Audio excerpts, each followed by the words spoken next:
It's a very beautiful, wonderful evening actually, a very pleasant weather. By profession. So again, it's a very wonderful opportunity here to welcome all the dignitaries here. So before we'll just run to the session, I would like to welcome all of you. So on the behalf of global finance professionals, it is my great pleasure to extend a warm welcome to each one of you. Here we are going to witness a very prestigious event, which is Business Excellence with ESG, that is Environmental Social Governance. So it's the need of the hour. As we gather here, I'm filled with immense pleasure and gratitude.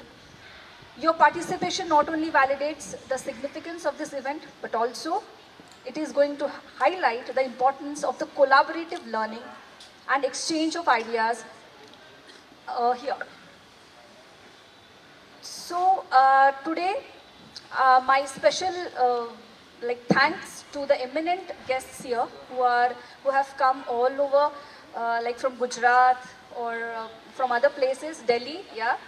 So they have made up till this event, and we are going to really hear them speaking, and definitely we are going to enlighten today.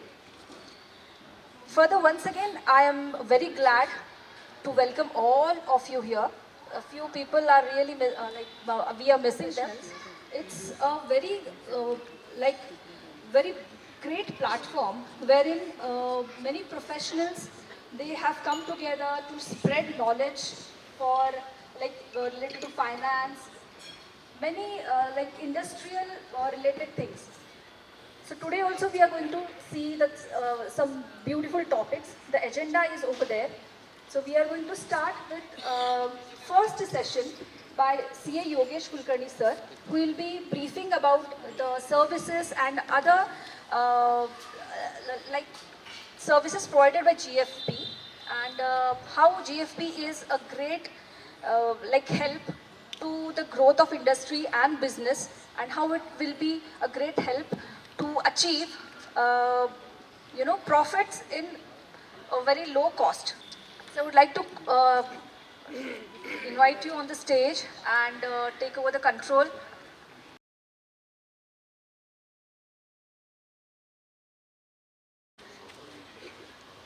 We will start, we are already late, so I just want to start with a couple of things. I think most of you are aware about GFP as a company. There are a lot of new industry visitors, so quickly I will tell you. GFP, or a Global Finance Professional, is an organization which has been formed 4 years ago. The whole purpose for which it is formed is to make impact to MSME industries in and around Kolhapur. That is the whole objective. There are a lot of people who are rendering the services relating to accounting, auditing, compliances, return filing. But when we realize that the rate at which the Kolhapur industry is growing, we really need people who can give the services, which is growth orientation. So that is how the model got designed. And today I'm very fortunate, Goddess Mahalakshmi, she has been very kind and caring, plus there is a lot of support system sitting here, ma'am, and all my other industry members are here, Santos and Rakesh ji. So they are all of you are my clients, and what has been happened in last 3 years is what quick review I will just give you. So there will be 1 or 2 case studies which I will be presenting here, and I'll be just telling you what impacts we have made, what are the models those which we are having currently. So let's start with I think I don't require much of introduction. I guess most of you know me, so I'll skip this. What we are going to talk about, these 5 things. Business excellence.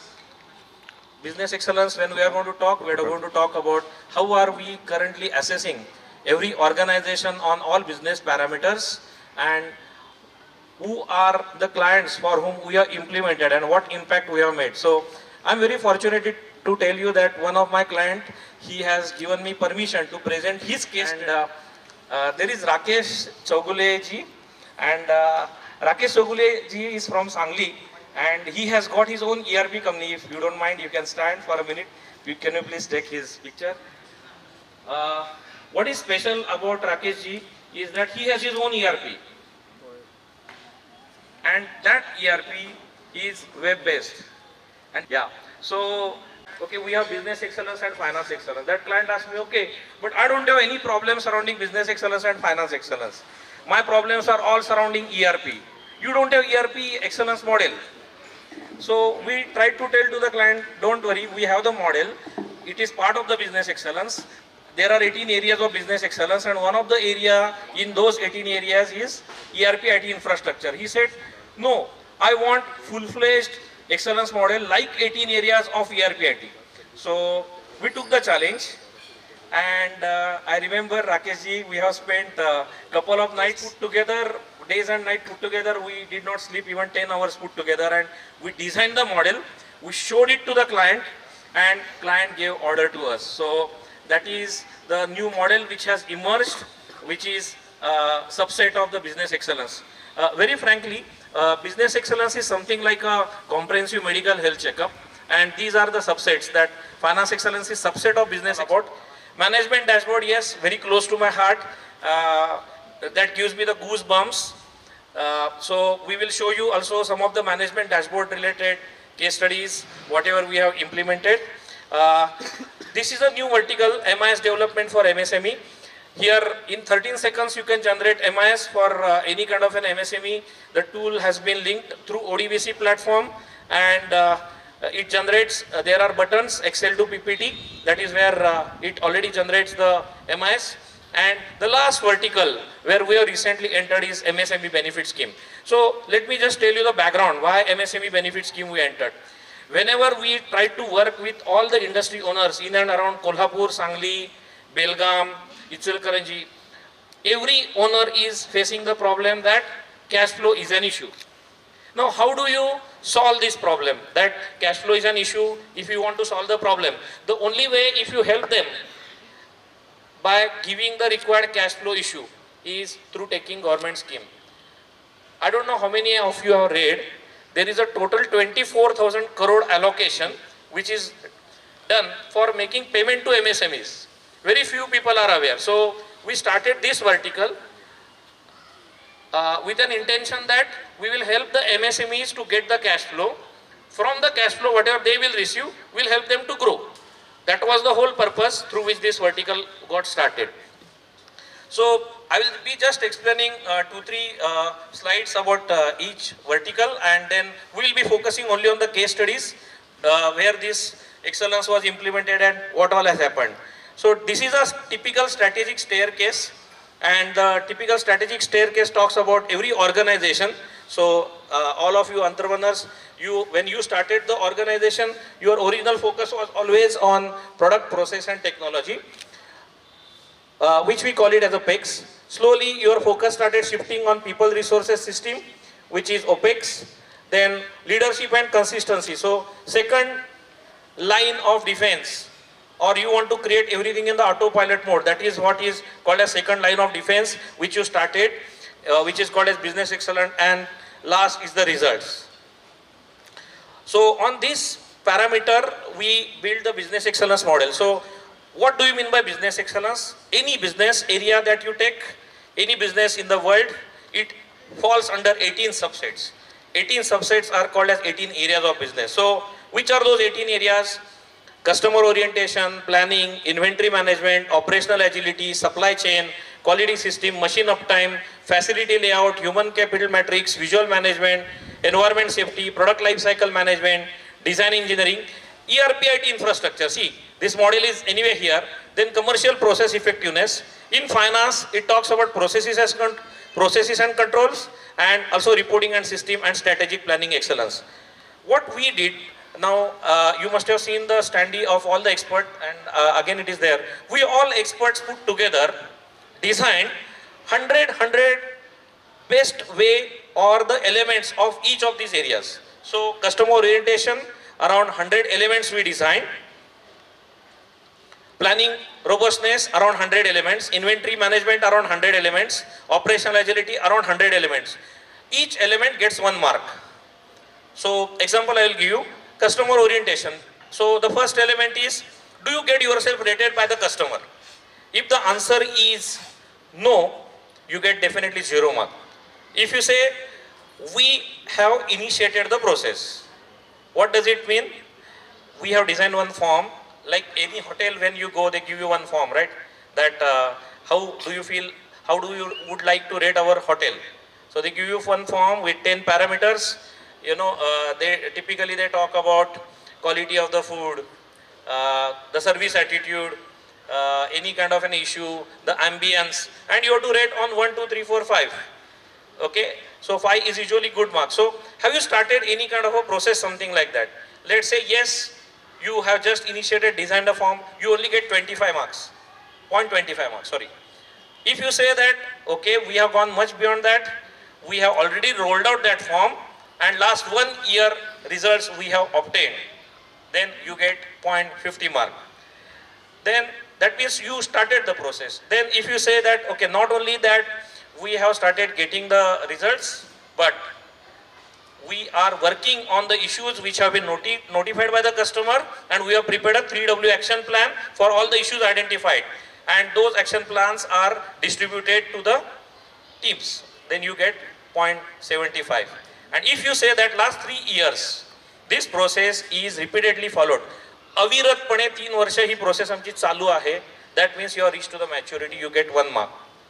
Like that, 100 questions under each of the box, 5 level of maturity, and that is all this model all about. So what happens typically, let's say out of 1800, we do the assessment of your company and the score comes 1025.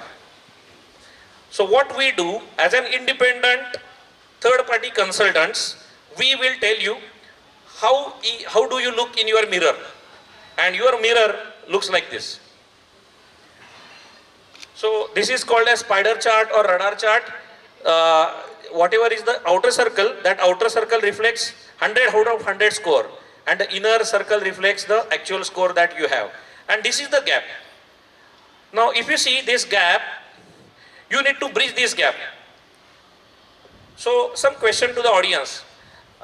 Let's say you have to bridge this gap. Which gap you would like the owner or the entrepreneur should bridge out of this? So maybe I'll just request if you can pass on the mic. Any extra mic is there, so if someone can just take the mic and tell me. My question is very simple to the audience. Let's say this is your internal score. Internal score reflects either 40 marks, 30 marks, 20, 50 marks, 65 marks, and so much is the scope for improvement. And these all areas put together, they are, let's say, 1000 areas of improvement. Now, you cannot actually work on all 1000 areas, right? You need to prioritize. So, what is your thought process on prioritizing those areas?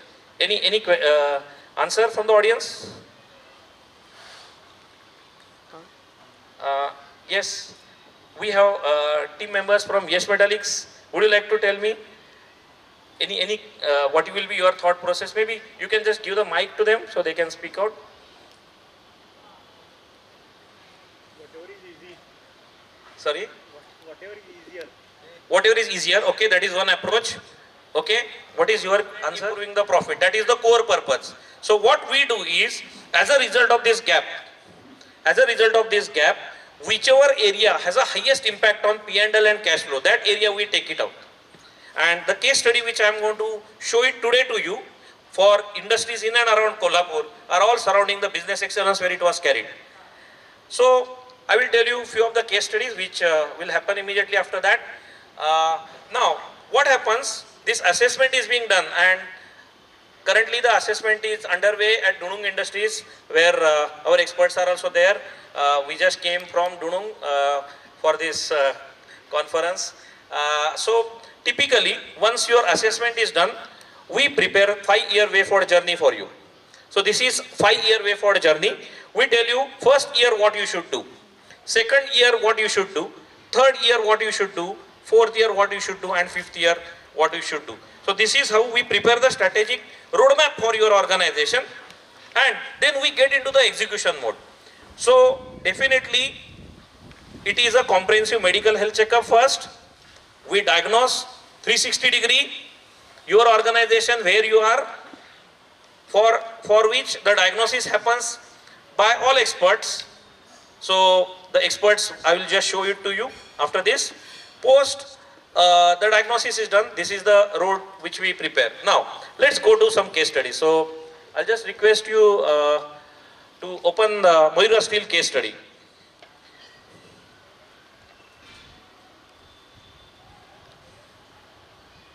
Maybe you would like to escape and then click. Yeah.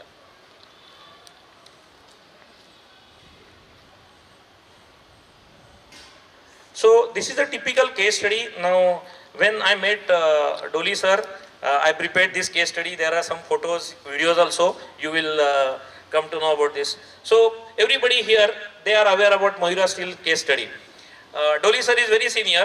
When I went to him and I told him, sir, you will need to get yourself assessed for business excellence. He said, why Yogesh, why you are telling me this? I have been running this business for last 43 years. I have a very good cash flow. There is no problem. Everything is set. Every year I am by 10 to 15%. Why you feel I should get this done? So I said, sir, I will give you the answer after the assessment is done. If you are happy with the result, then only pay us our consulting fees. Otherwise, don't pay. So typically the assessment, this is just a summary of the case study.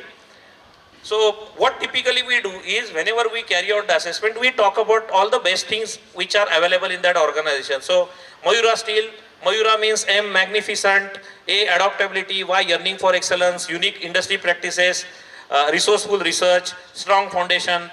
All these we just figure out, and then this is typically what we do the strategy, and this is the case study. So you can see Dolly sir is here, and this is my team, and I'm very fortunate to tell you that one of our team member, Srikant sir, is here, who is also attending this function, because we are doing the same assessment from the metallurgy side, what we did in Mayura Steel. Today we are doing it in Dunung also. So he's Srikant sir. Srikant sir, if you can just raise the hand. And yeah. So then there are other experts also. They are my team members, and we did this assessment. So Ravi sir is here, Senior Dolly sir, and Veena ma'am. So this entire assessment was completed. Post-assessment completion, what happened? These are the words which we have taken from Dolly sir. So what is he saying? Initially, I was skeptical about the outcome of business excellence assessment. I thought I would be handed over a theoretical report and it would be waste of money. Remember this, he told me, okay? However, what I have experienced is a much more value-added detailed report with all practical perspective, giving us a good glimpse of reality check. This report has now given us enough points to work upon and improve to take them to excellence level in coming years. Yogesh Kulkarni and GFP team has brought on table new possibilities and perspectives to look at business processes. Divanand has been a thorough professional in detailing finding and also presenting it in a seamless manner acceptable to all. It has ignited aspirations for Mayura Steels to create a strong vision and mission for sustainable growth. So when the assessment got completed, he said, I was never having the answers for who next and what next. I got those answers now. And that's where we designed the vision, mission, goals for Mayura Steel. Now another case study, if you can just open, and I'm very fortunate that the owner and the entrepreneur for whom we carried out the business excellence, his case study we are just presenting. Thank you for giving me your permission, Santos Shapur, Axis Engineering. So this case study talks about Santosh is SPM manufacturer. Again, we carried out the business excellence, and this is the result which we published to him. And this is what Santosh, whatever he told is what we have put here. Santosh, if I am saying something incorrect, you can just speak out. We have been in this industry for last 24 years, wanted to grow multifold. In GFP, we found the right partner who can guide us to optimize our current operations and create platform for growth. Business excellence strategy journey gave us insight into operational improvement, consolidation areas, and finance system restructuring. This exercise helped us finding gaps in key processes and recommend action plans from GFP is now a ready reckoner for further actions. Now we are ready with our structured 5-year way forward journey as prepared by GFP team. I just want somebody to just give mic to Santos. So Santosh, you can just tell us only about 1 minute what you felt about the experience this side. He's here. सुरुवातीला पहिल्यांदा आमच्या कंपनीत आले त्यावेळेला एकदम नवीनच होतं ते की आपल्या कंपनीचं आपण कुठं काम कसं करायला पाहिजे काय या सगळ्या गोष्टी माहीत झाल्या आणि बराच फरक पडला आहे त्यांच्या प्रोफेशनलकडून आम्ही आमच्या कंपनीचा सगळा जो काय आतापर्यंत करत होतो कसं काम करत होतो काय चुका होत्या कशा सुधारायला पाहिजेत या सगळ्या गोष्टीचा अंदाज येऊन कंपनीतल्या प्रत्येक एम्प्लॉईला याची आम्ही माहिती दिली आणि त्यांनासुद्धा याच्या कार्यक्रमात आम्ही सहभागी करून घेतलं म्हणजे नुसतंच मीच ह्याच्यामध्ये सहभागी झालो नाही तर सगळ्या टीमला घेऊन मी यामध्ये उतरलो आणि मला ह्याचा चांगलाच फायदा झाला आहे. थँक्यू संतोष. आणि मग आम्ही त्यांचं विजन मिशन गोल सेट करून दिलं आणि तुम्हाला पटणार नाही वर्कफोर्स पासून ते स्टाफ पर्यंत सगळे आम्ही स्मॅकच्या ऑफिसमध्ये बसलो होतो आणि आम्ही अख्ख्या ॲक्सिस इंजिनिअरिंग सिस्टीमचं विजन मिशन गोल्स आणि व्हॅल्यूज डिझाईन केले which is byproduct of the business excellence. Can you please go back to the PPT please. Now okay, so now I will just quickly wrap up only in 5-10 minutes, so 1 or 2 case studies then I'm done because you all must be waiting for the main speaker. Yeah, so let's go to the next slide which is about the finance excellence. Finance excellence मध्ये finance 18 processes ची maturity check होते. या finance 18 processes आहेत accounts payable, receivable, inventory, GL, bank cash, taxation, closing payroll, costing, fixed asset, compliance, financial planning, controls, ERP, IT, commercial process, treasury, forex, revenue, MIS. Same concept on the radar chart. We plot the score, we tell them where you are and we help them to grow. Now this is the new vertical which got introduced and very happy to tell you that Rakesh is also here. Now if most of the companies they have problems with their ERP, with their IT system, but they don't know what they have to do. Actually you should make your IT system or your ERP to work as a servant for you. तो तुमचा नोकर आहे. पण होतं काय तुम्ही त्या ERP चे नोकर होता. बरोबर आहे ना. It is a fact. So what we did is very simple. Doesn't matter which organization it is. So we have designed uniform ERP IT infrastructure model for any kind of organization. You may be manufacturing, service, you yourself may be an IT company, you yourself may be service company, or you yourself may be an ERP company also. Huh? Okay, because this assessment we did for one ERP company itself. So what are these 18 areas? So typically these are the 18 areas. One is ERP basic functionality, IT infrastructure, ERP system, then enhancement features, ERP technical architecture, system security, database, IT policy procedure, IT resource, IT support, GL.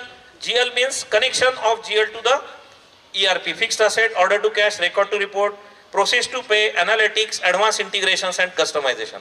Same concept, 18 areas, 100 processes, 5 level of maturity, total 9,000 questions. Assessment was completed in 15 days for this company. The company name is Specialty Sintered Products Private Limited, 600 turnover company in Pune. They have 2 plants, one in Chakan and Shirwal. And we worked a lot and we just delivered report 3 days back. I got also the money credited. So the assignment is complete and we are getting into the next level of engagement. So again the same concept, you get the score, you plot the score on the radar chart, and then there is one case study. Maybe if you can just click here. So this is a typical case study for all of you who you are in and around Kolhapur. This is one of the progressive organization called as Firefly. What we did, very simple. We carried out for this company finance excellence assessment. In the finance excellence assessment, the score was very less. We identified ERP, IT infrastructure area requires the interventions. Accordingly, we got engaged, so typically we tell all the chartered accountants that okay, you need to add some kind of a value beyond accounting, auditing, compliance. So we tell them that we want to partner with you, and accordingly we join hands with them. So that's what it happened, and I'm just rushing fast. So this is one successful collaboration. It was very difficult for a company in Kolhapur to convince them that you have to implement SAP, but we got the success, and these are all the pre-workshops which we conducted. Then UAT testing we did. We did a lot of team building exercises, and since ERP is a Mercedes-Benz, you need to know all the features of Mercedes-Benz. Otherwise, you will end up operating it as a Maruti Zen. So we did a lot of business process re-engineering. So he's my partner, Divyanand. So he did multiple process re-engineering. I did from the finance side multiple process re-engineering, and this is one of the auspicious day, 4th August at 10 o'clock. He's the owner, Mr. Rohit Mali, and I'm standing with first invoice from SAP, and then we perform some puja. So I just want to read what Rohit Mali sir is saying. GFP team immensely contributed in bringing global best practices on table. Yogesh helped us with formulating futuristic chart of account for any possible business expansion in 5 to 10 years. Final design is world class, at par with MNC. Divyanand with his vast experience provided solution for every problem or hurdle we face. Explained to team complex concept of MRP and bomb logic. So this is the recognition which we got. Yeah, next slide. Fine. Can you go ahead with the next? Okay, so just 5 minutes. Sonia is telling me your time is up. Yeah, so we will talk about dashboard, management dashboard. Again, most of you are aware, it is a visualization, connection. Power BI was the technology which we tried to leverage, but we actually found out that it is a very matured product for MSME. That's why we shifted to MIS for MSME. MIS for MSME, very simple. In Excel, we built through VB macros. We did set up the ODBC. Through ODBC, Tally we are pulling, or for that matter, any kind of a software.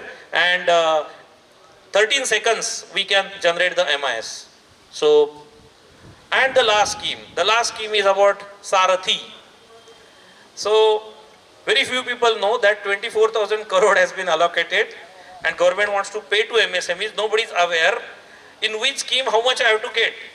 So I was invited to join in MSME, EMSME board as an expert advisor, and we designed one model, and that model is now a digital tech platform which connects to all the government scheme. So this is what it is all about. So most of you are not aware. So I just want to read. There are 713 capital subsidy schemes, 33 credit guarantee schemes, 56 export incentive schemes, 644 incentive schemes, 25 income tax benefit schemes, indirect tax 8, interest subsidy 132, loan 25 schemes, 618 non-monetary support, and reimbursement are 736. Every year government is returning back to its kitty because people are not aware. So it is telling more than 10,000 crore rupees was returned back to the kitty because people didn't claim it. So what we do, very simple, we take your Udyam Aadhar, we figure out what is that is applicable for you. Now I just want to show you for my company, and I think that is the last slide. So typically what we do is, this is the kind of the report which we generate called as a scheme discovery report. So this is my own company now, GFP Management Consulting. It's a micro, it's services, location Goa, description of activity, and this is my Udyam Aadhar, this is my GST. Gender, very important, male, female, because based on that the schemes you come to know. So can you please go down? Yeah.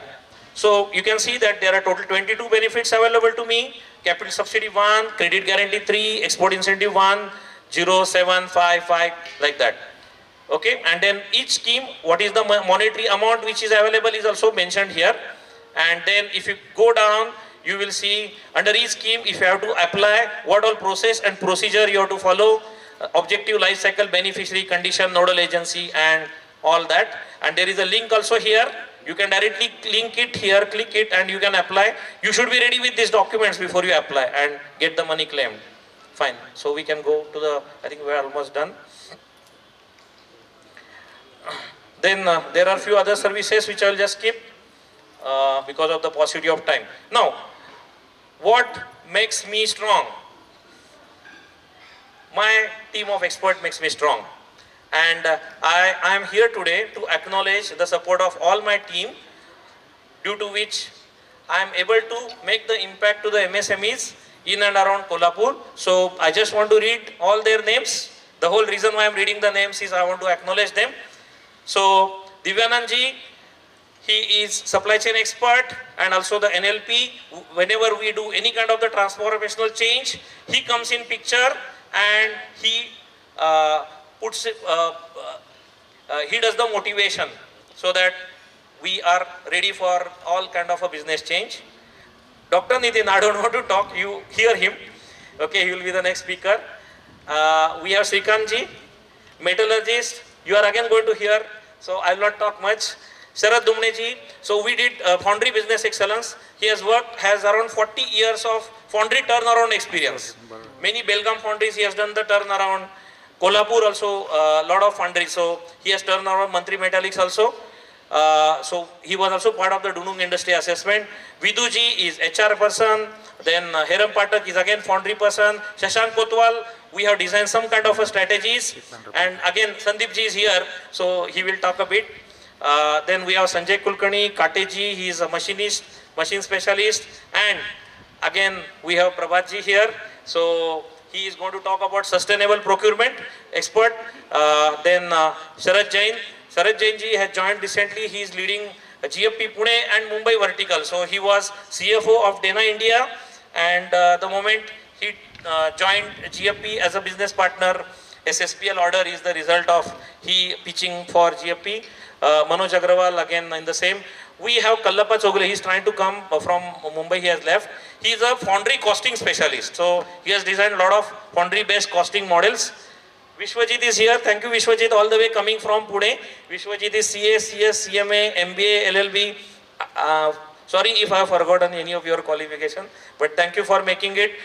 So he has been a guide, and he has lifted the MSME vertical for Pune, and significant leads he is generating. Then we have another Sripat Kulkarni. He has been into the traditional practice. Mitesh Katira ji, so we have done a lot of dashboards we developed together. He is a forensic expert as well as he is representing Moores and Roland Malaysia as a India partner, and he gives me a lot of skilled resources when I need them. And we have Ullas Limeji, who was earlier CEO of Gadge Patil. So they are all our clients. So I'll quickly read. Sanjay Ghodawat is our client. We did the internal financial controls for them because Mr. Ghodawat, he wanted to get himself tested from the listed company. What are the process gaps? Firefly, we just discussed. Mayura, we did the business excellence. We designed the dashboards for them. Mangesh sir has promised me that he will come. He has also started from Mumbai. Let's wait for him. Ma'am is here, very fortunate. All the inspiration from Manorama, and I have been associated for last more than 5 years with ma'am, and I have been helping them. Hope ma'am you would agree on all transformation which we did jointly.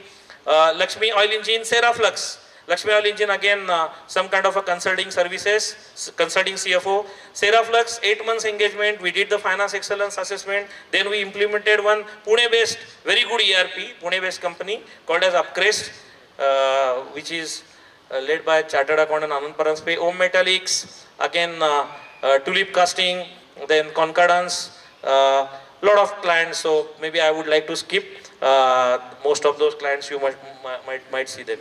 Now only 1 or 2 videos of the client.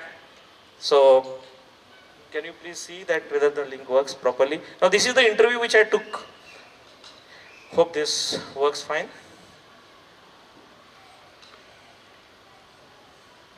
So this is the business excellence feedback.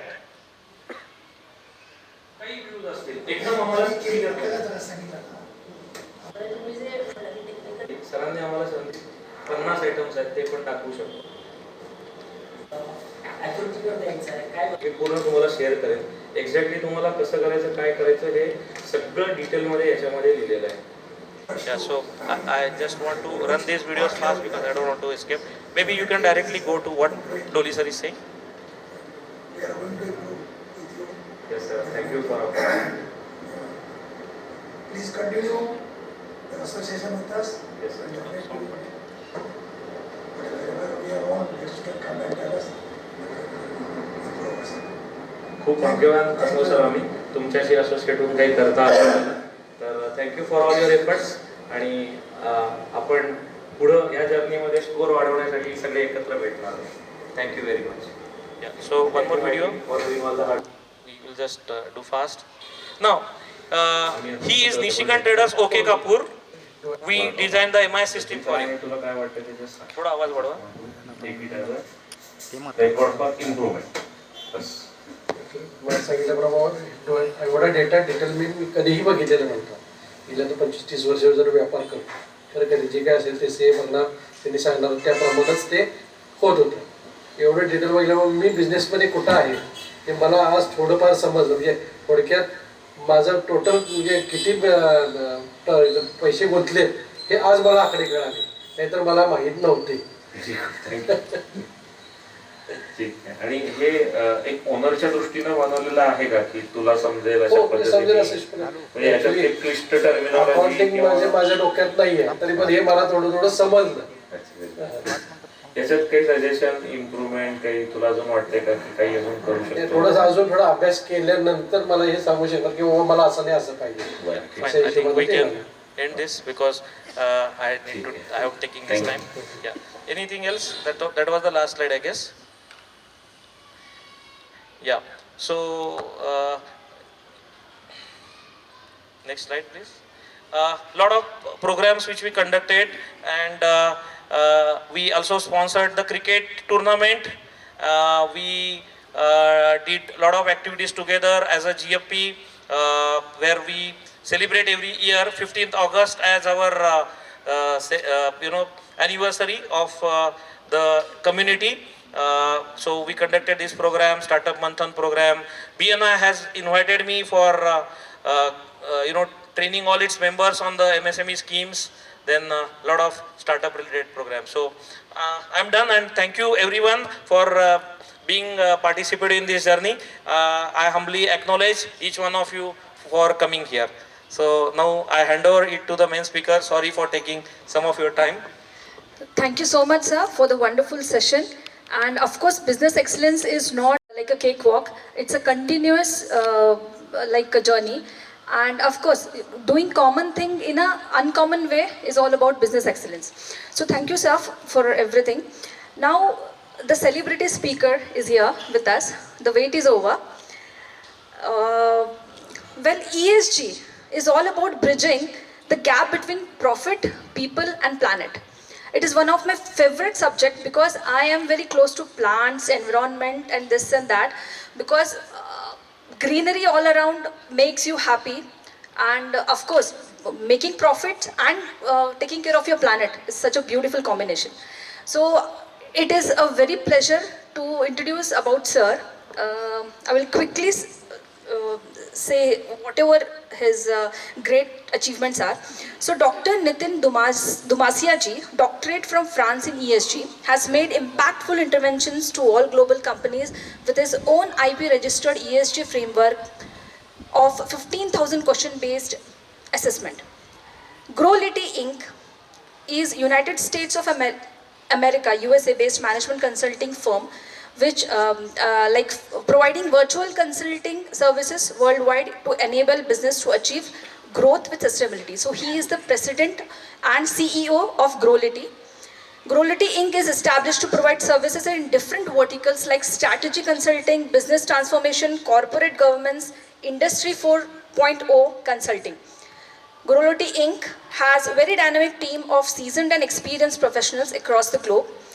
The highly passionate professionals of Growlity Inc. carry high degree of domain expertise and wisdom to help each of our clients to achieve growth and sustainability.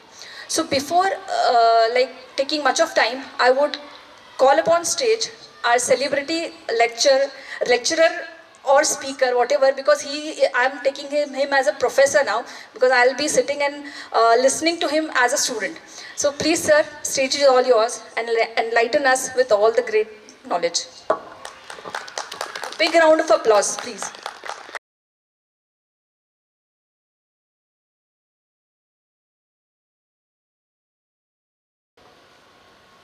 Good evening. Good evening. Good evening. Yeah. So, thank you.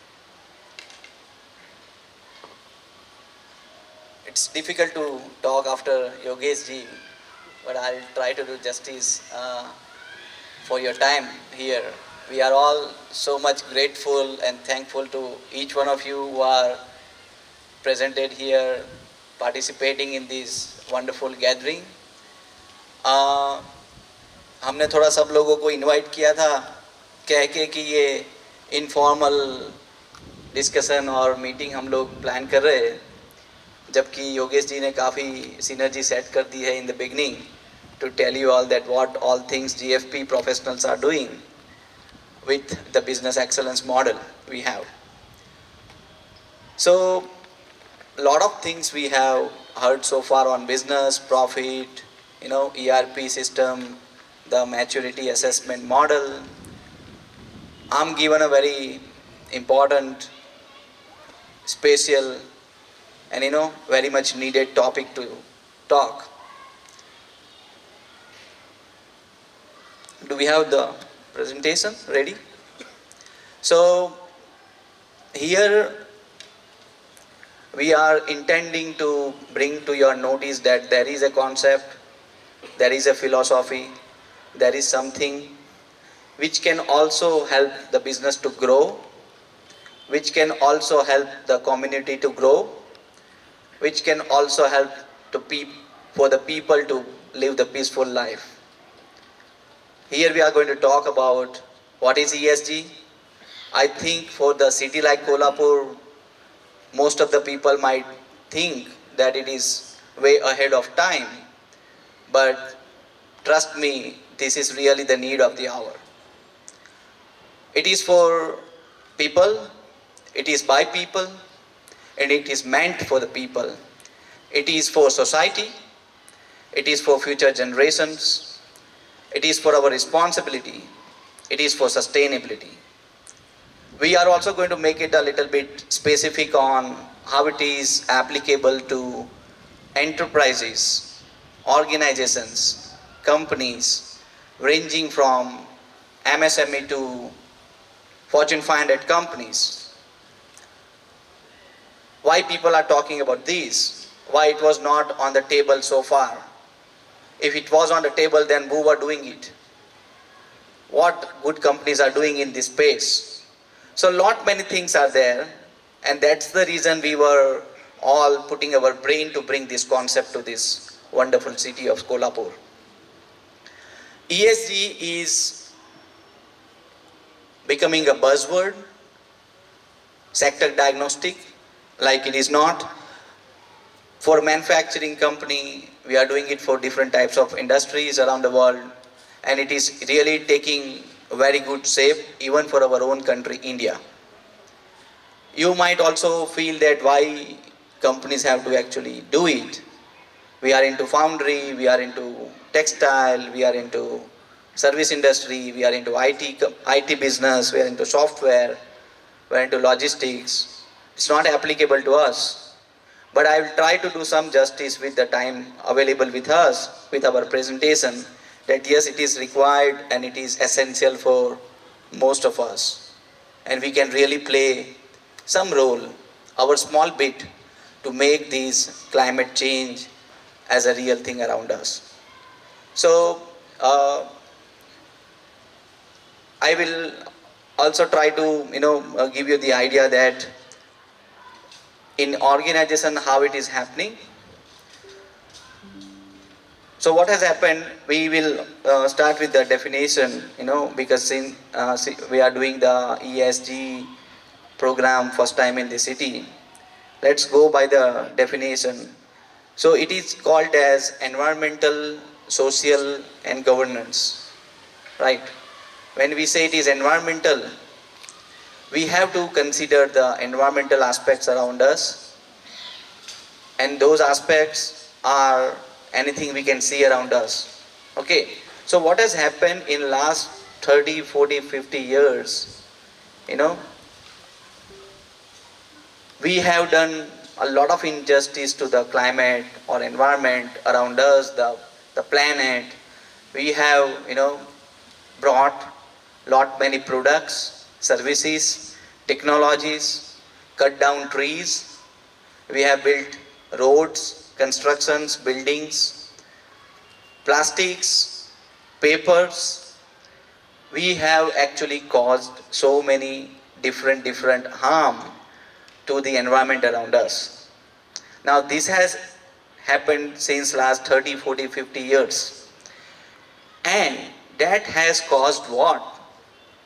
That has actually caused the global warming around us, the rise in the temperature around us. The temperature, the seasons like summer, winter, monsoon, which we had in our childhood is not same now. It's different. The summer in Kolhapur before 30 years was different. Now it is different. We feel more warmer. We feel more, hot. So all the harm, all the things which we have caused to the environment has actually, took us to a place where we are all feeling so uncomfortable. And that is now becoming a responsibility for the current generation to do something again to fix this problem. Now to fix this problem, we are all witnessing that there are a few things happening around us, like people are planting trees to bring back the temperature rise. People are adopting electric vehicles. People are moving away from the fossil fuel, petrol, diesel, the coal-based electricity generation. They are going for renewable energy. Lot many things are happening in this E part of ESG. That is environmental part.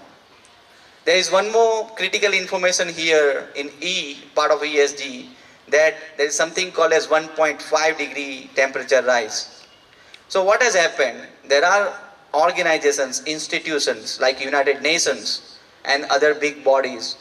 They are constantly monitoring the temperature of the entire globe, the earth. And what has happened because of these 30, 40, 50 years, things we have created around us, the temperature of the entire earth, the globe, has risen by 1.5 to 2 degree. If we don't do anything on this temperature rise, then the future generation, we are all seeing that there is fire in forest, animals are threatened. In ocean, we have pollution, we have plastics, lot many things. So we all have to do something. And now, because when we say we all, enterprises, organizations, companies are not, given any discount, or they are not given any flexibility to simply continue the way they are operating. So enterprises will also have to do something. I'll take you all through those things as well. Okay. Now that was E part of ESG. Now also understand what is S part of ESG. When we say environmental, social and governance, S part of ESG is social. When we say social, it is all about people. It is all about the impact we are creating, impact we have so far created, or the causes we have generated around us in terms of people, in terms of society, in terms of community. So in S part of ESG, normally, as I was telling, that in last 30, 40, 50 years, we have caused so many harms to the environment. In same way, in last 30, 40, 50 years, we have also caused so many harm to the people of this planet. If I go to some countries, they are, doing a lot of injustice with their employees. They are not even paying the minimum wage. There is a whole big bias going on, the gender equality. The women, the men, they are not, considered equal. That's also a concern. Sexual harassment, diversity, equality, inclusions, these are all the areas where the dignity of human being, the human rights are always questioned or threatened. People are, forcing the child labor to work in their factories. People are asking their employees to work for extended hours, forced labor. So those all things are coming under the S part of ESG, which is social. One more important, in fact, two more important things for S part of ESG is corporate social responsibility. I think we are all aware about CSR companies are doing. So how your enterprise is actually designing the framework of CSR, where you want to put money and how that real impact is going to the community around you, that is also your responsibility. That is also your framework or strategy for sustainability, or ESG you can consider. So that is as part of ESG. Let me go to the G part of ESG. This is also so important and so, critical. We are talking about environmental part, we are talking about social part, the governance part, where we have also seen in last 30, 40, 50 years that there are so many frauds, there are so many, frauds or scams which have happened. We have so many examples, Neither Modi, Kingfisher, in internationally you can also see Silicon Valley Bank. There were so many instances which has given a new direction to this corporate world, and those were all because of the unethical practices or loose controls on the corporate governance happening inside those companies. So we always say that business also must run with the power of ethics. You must comply the legal requirement. You must comply the law of land. You must comply the minimum, demonstrations for the corporate governance your company should have. So here we are saying you should have your code of conduct, code of ethics, fair and ethical practices, anti-money laundering system, fair and transparent performance management systems. You should be having some memberships. Your employees are supposed to be encouraged to deliver the intended results. Those many things are coming under the G part of ESG. Environmental, social governance is a new dimension, is a new directions for the companies who are actually growth oriented, progressive mindset oriented.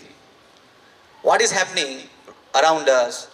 These everything, normally any new concept, whenever it comes from the Western countries to our country.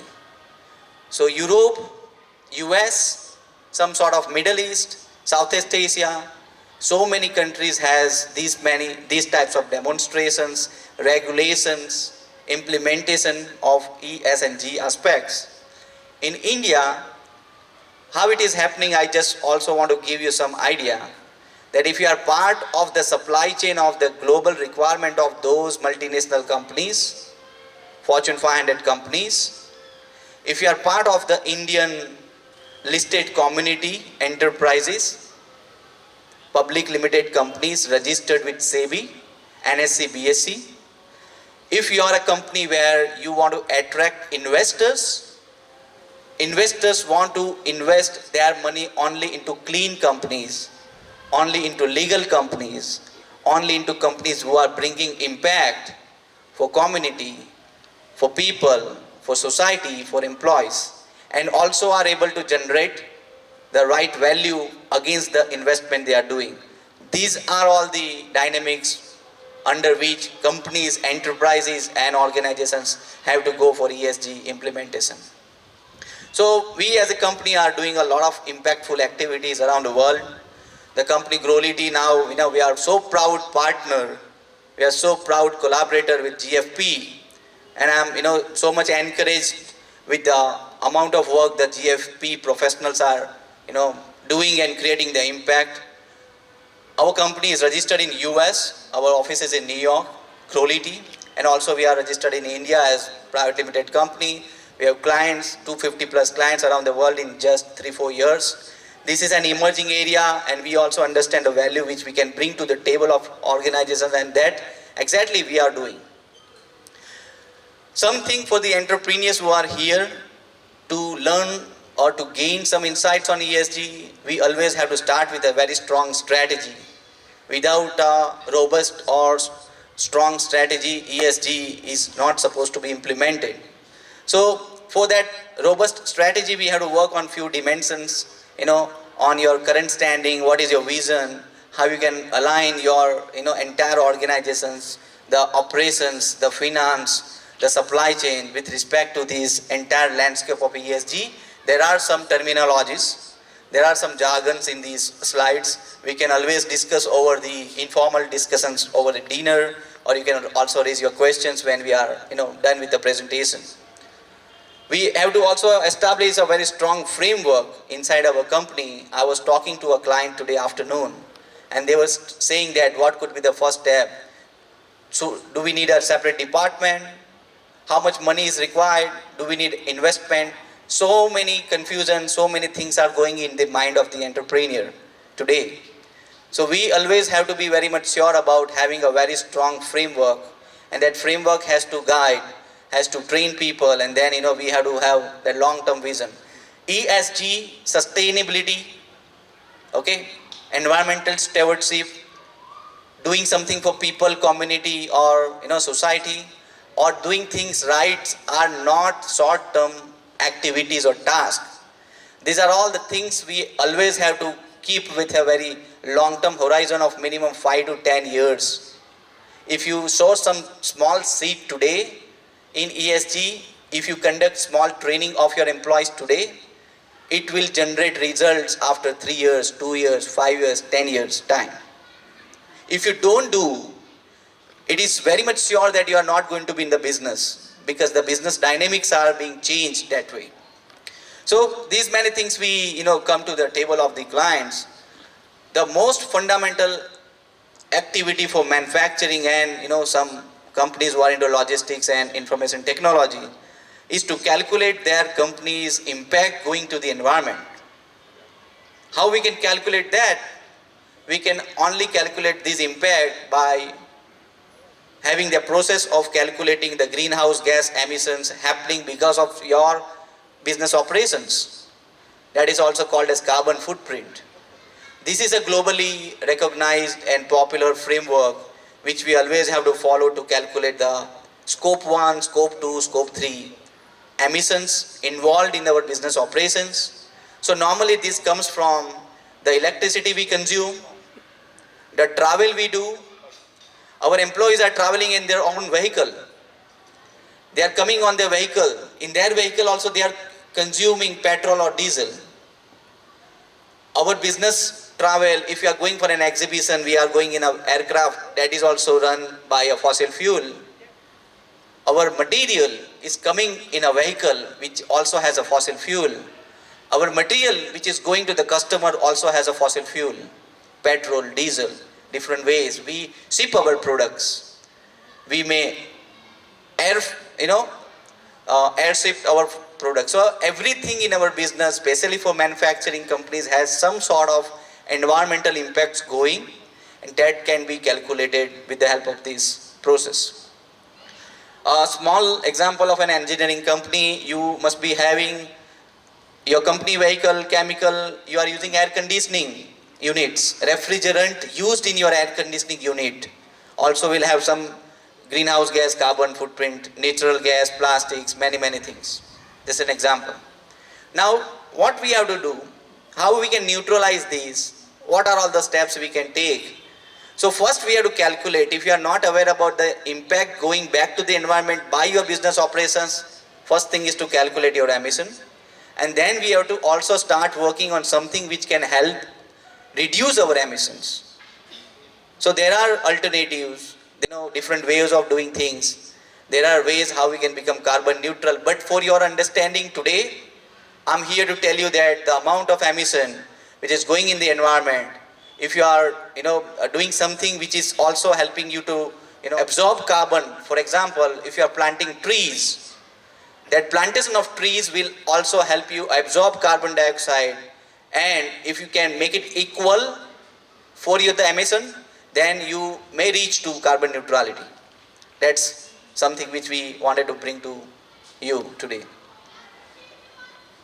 Important question. I'm here in this city since last 3 days with Yogesh ji and team. We are roaming to different companies. We are interacting with entrepreneurs, and everybody is asking these questions. Okay, this is very important question. Who is asking? Who is going to be happy if you become carbon neutral? business is running. I was listening him, Dolly sir is saying that, last 30, 40, 50 years, we are running this business. So many industries in Kolhapur actually being run. Everything is happening. Why we need to go for carbon neutrality? What is the need? What competitive advantage that will give to my business? We have to be clear about these. Your customers are supposed to be, happy. We have our friend here, gentleman, from Gadge Patil, Industries Limited. It's a listed companies exporting their products. We are talking to them. They are saying that customers are demanding. You can also have informal talk with them during the dinner time. Our suppliers are demanding, Our employees are also demanding. I'm not very much sure about the city of Kolhapur, but if you go to Gurgaon, if you go to Bangalore, if you go to United States, Europe, Dubai, people are becoming choosy. They don't want to work for a company which is emitting carbon. They don't want to work for a company who does not have anti-money laundering policy, code of ethics, code of conduct. So those are all the, people who are actually demanding. Investors, just go to investors and try to convince them, I use coal in my boiler and that is emitting carbon. That person is not supposed to invest in your company. That's the fact of today. Investors, regulations, listed companies, SEBI is behind them. All 1,000 top listed companies in India are required to submit their disclosures, how much water they are consuming, how much electricity they are consuming, how much of the percentage of renewable energy against the total energy they consume, how much chemicals they consume, okay, how much land they are having, lot many things. And not only E part, but S part, how many male and female ratio. I was in the company today morning and we were talking about 256 employees and only one woman, a lady, inspector in quality.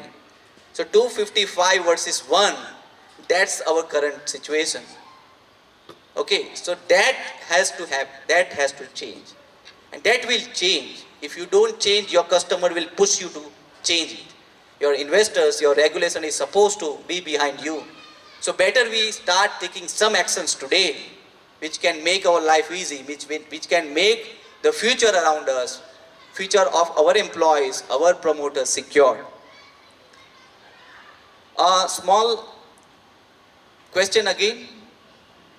I'm not sure are you aware about this or not, but government is also working very hard. Government is bringing alternative fuel alliance. Government is working very strong, very hard on renewable energy. Government is working on biogas plant setup, subsidies. Government is working to cut down the carbon emission. Government is working on many things, but still India being a very diverse and big country, populated country, our government has decided that we will reach to 0, that is called net zero by 2070. That much work we all have to do. Can be only done with the help of industries. We are small companies, MSME units in and around Kolhapur. But come with me, I take you to Kolkata, Orissa, Bihar, South India, some part of Gujarat. There are steel plants, there are cement plants, there are huge 1,000-acre land organizations, 600-acre land organizations, and they are consuming, huge intensive electricity. They have to have captive power plant inside their 1,000-acre plant. They have to generate their own energy. They have to use coal to generate their own energy. That's India's current landscape. So, for any organizations to reach to net zero, which is, people also call it as a carbon neutrality, but, to reach to 0 status, we all have to work on so many different dimensions. Here is a very, rough roadmap. If your company wants to become net zero by, let's say, 2030, 35, 40, 45, 50, to also help India's ambition to become net zero by 2070, you may have to work on those many aspects. Your energy, your electricity, your people, your vehicle, your commute, your transportation, all your business travels, all your hotel stays, all your papers, all your plastics, all your digital transactions, lot many things to cut down carbon. Trust me, this is for the future generation. Not only future generation of our kids, but future generation of enterprises also. All those companies who are startup today, they will need those resources in future to grow. We being the responsible organizations and sustainable company have to do something to make their future also, secured. Few things I was just trying to, make the list, but we may have to explore so many initiatives to make our company really sustainable company. One thing which I was, asked to talk in the area of carbon credits. I think there are so many people here interested to learn something about this new space which is being created around us, carbon credits. When we do anything good, when we are helping environment, credit has to come, credit has to go the person, credit has to go to enterprise who is doing something good. If you plant 1 lakh trees, which is supposed to save or absorb this much of tons of carbon dioxide for next 10 years, 15 years, 25 years, credit has to go to the person who are investing their time, money and resources to have those kind of projects. That is the mechanism of carbon credits.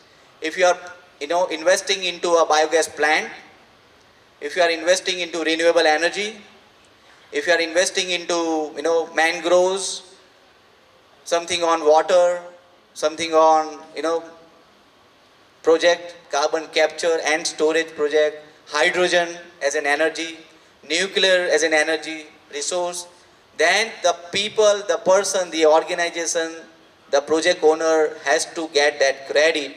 There are registries, there are regulated processes which we have to follow to register our projects and start generating those credits.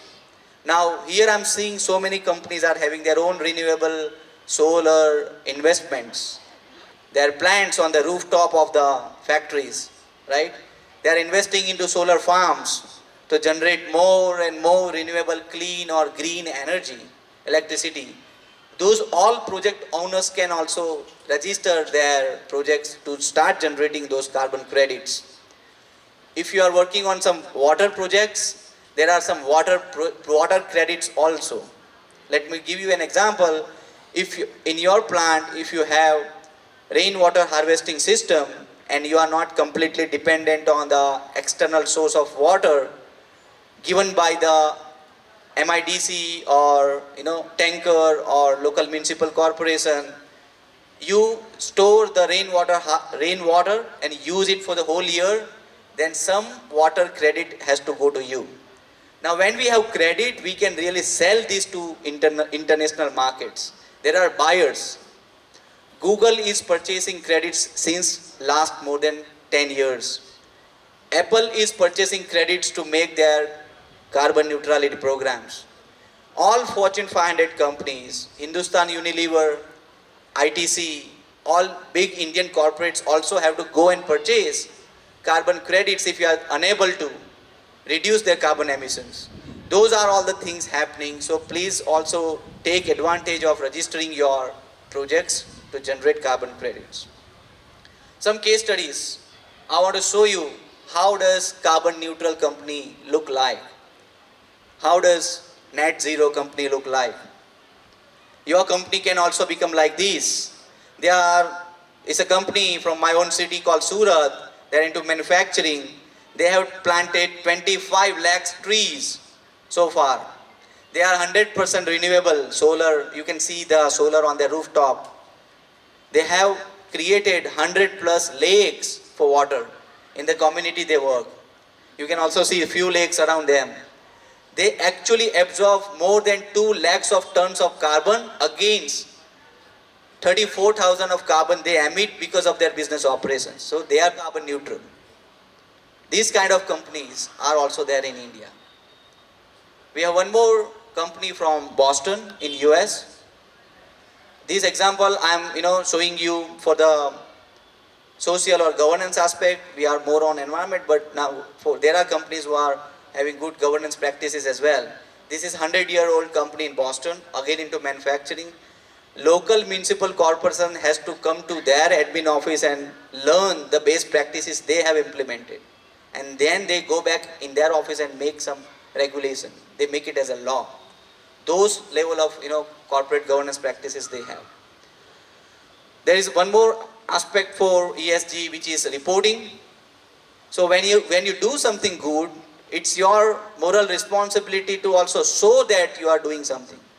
So to show, you have to disclose, prepare reports, annual sustainability report, and there are frameworks companies have to follow. For Indian listed company, there is something called as BRSR, Business Responsibility and Sustainability Reporting.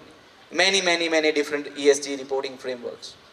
One very crucial and important aspect is United Nations 17 Sustainable Development Goals. So UN was also trying to figure out that how many problems are there in the whole world. So around 10 years back, they figured out that there are only 16, 17 areas. If we really work in the whole world, then there might be a peace. There is a sustainable future. The future for next generation is secure. And as an enterprise, what we can do, we can really make a strategy, make some KPIs on those SDGs, each SDG, and then actually make our organization also as a sustainable organization. When we do it, we can also prepare some content, we can put it on our report, and that way we can do it. In Growlity, we have very similar model like what Yogesh ji has for business excellence. We go to companies and we evaluate their E, S and G aspects. We have questions like these. So what we do, we take the percentage out of each aspect. In environmental, there are 12 factors. In social, there are 12 factors. In governance, there are 6 factors. Okay. And if you have multiple locations, multiple plants, then we also, make it plant-wise score coming out of these kind of factors. And along with those score for each plant, for each factor, E, S and G, we also submit you the 3 to 5 years plan, same like Yogesh ji. For this entire concept, I am honored with a PhD. My doctorate is on ESG and Business Sustainability Management, which I got in 2022. My convocation was inside the House of Lords, the UK Parliament. This is honored by one of the University of France. Same like other business excellence or any organizations, KPI, ESG also has few KPIs we always have to monitor. So environmental, there are so many KPIs. In social also we have so many KPIs. In governance also we have so many KPIs. So our domain experts, we go to clients and then actually make them creating those KPIs, and that is how we make their life easy. So these are the things we are actually doing from our company Growlity. I'm here talking to companies into foundry, into metal, into steel, into garments, into IT, and met so many people, and I think this city also has a lot of potential to figure out the best possible future for all. Only key message, it is not the need of today, you might think it that way, but it is supposed to be the need of tomorrow. Whatever you can do proactively for your enterprise will really help your business to achieve growth with sustainability. So at Growlity we have this line, that is how we made it as a tagline, that growth with sustainability is Growlity. I thank you all for listening me patiently, and would like to interact more with each one of you during our informal gathering on the dinner. And we are all here, the team of experts is here. If you have any question, we can address your queries, and would love to learn something more about you all. Thank you. Up till now, I just think, at least me, I'm just exploiting the nature and doing nothing. I feel more I have to be more responsible towards my people, my planet, and again, my pocket. So, very well said, sir. There is no planet B. We have to, it's not a need of the hour, we have to rush towards, conserving everything. It has been well said by one of the, my favorite writer. He says, waste is not a waste until we waste it. So, कोई भी चीज़ waste नहीं हो सकती जब हम उसको फेंक नहीं देते. उसका कुछ ना कुछ तो यूज़ ज़रूर होता है और हम उसका यूज़ कैसे करें ये सर ने आज बहुत अच्छी तरह से हमको समझाया. And very impressed by that Hare Krishna plant. very much like beautiful project they have done. Thank you very much sir. I would like to request everyone एक बार जोरदार ताली हो जाए सर के लिए. Well, the journey is not like stopped yet. We have one more prolific speaker right from Delhi. So basically I would like to call him Mr. Prabhat Pant. He is Vice President of Growlity and he is looking after sustainability procurement, like he is expert in that. So before much doing ado, I would like to call him and I would request him to throw some light on business growth through sustainable supply chain strategies. So please.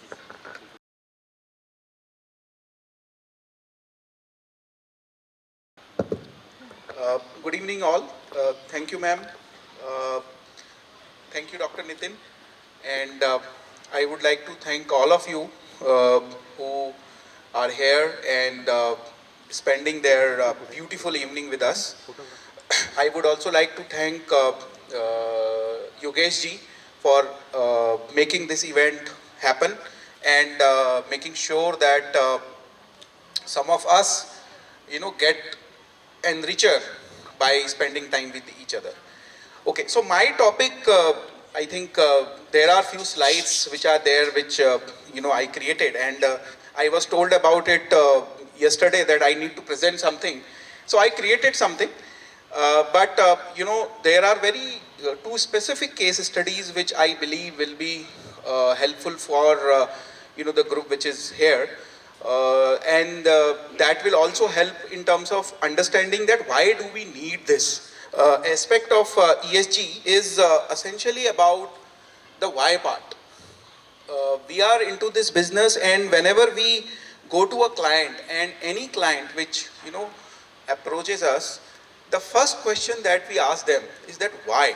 Why do you need, say, a sustainability assessment done? Why do you need to go for a sustainability report? There are certifications such as EcoVadis. I was talking to one gentleman just before this session that why do you need it? You need to first understand. This is very, very important. This is like, why do we need to do our health checkup done? So it is because I am, having some problem, or there is a demand from somebody. So if I am joining a company, the company is asking me to, get your health checkup done. The whole reason behind, getting it done is that they want to make sure that they are hiring a healthy employee, right? So the same way, ESG is also happening where people are demanding that as a supplier and, as a customer, they can demand that you need to first correct your processes, your principles, your, the entire philosophy of running your operations, because I am committed to the environment, and if I am committed as a supplier, you also need to get committed. That is the whole idea. So sustainable procurement is one key aspect which is actually driving this all. There are global companies in Europe, global companies in US, in advanced economies, which are demanding from their suppliers that they need to get their systems right. Now we may want to do it, we may not want to do it, we may completely skip it, ignore it as a just another fad like Lean, Six Sigma or TPM or something like that. But there is no other option now. So we have to get it done. The importance on the environment is already spoken by Dr. Nitin, so I will not insist on it. I will get into more practical aspects of it, why it is needed. Okay, so sustainable procurement is one such area and how it helps. Okay, so it is not, I am not going to say that I need to get into sustainable procurement practices because I am committed to the environment. That is there. That is the umbrella that we need to live. We need to, survive and make sure that the planet which when we were born should be in the same condition or at least not bad than that. Okay. But as a business sense, as a dhanda, as a rokda, what is that I am going to get back if I do this is along these three dimensions. The first one is cost reduction.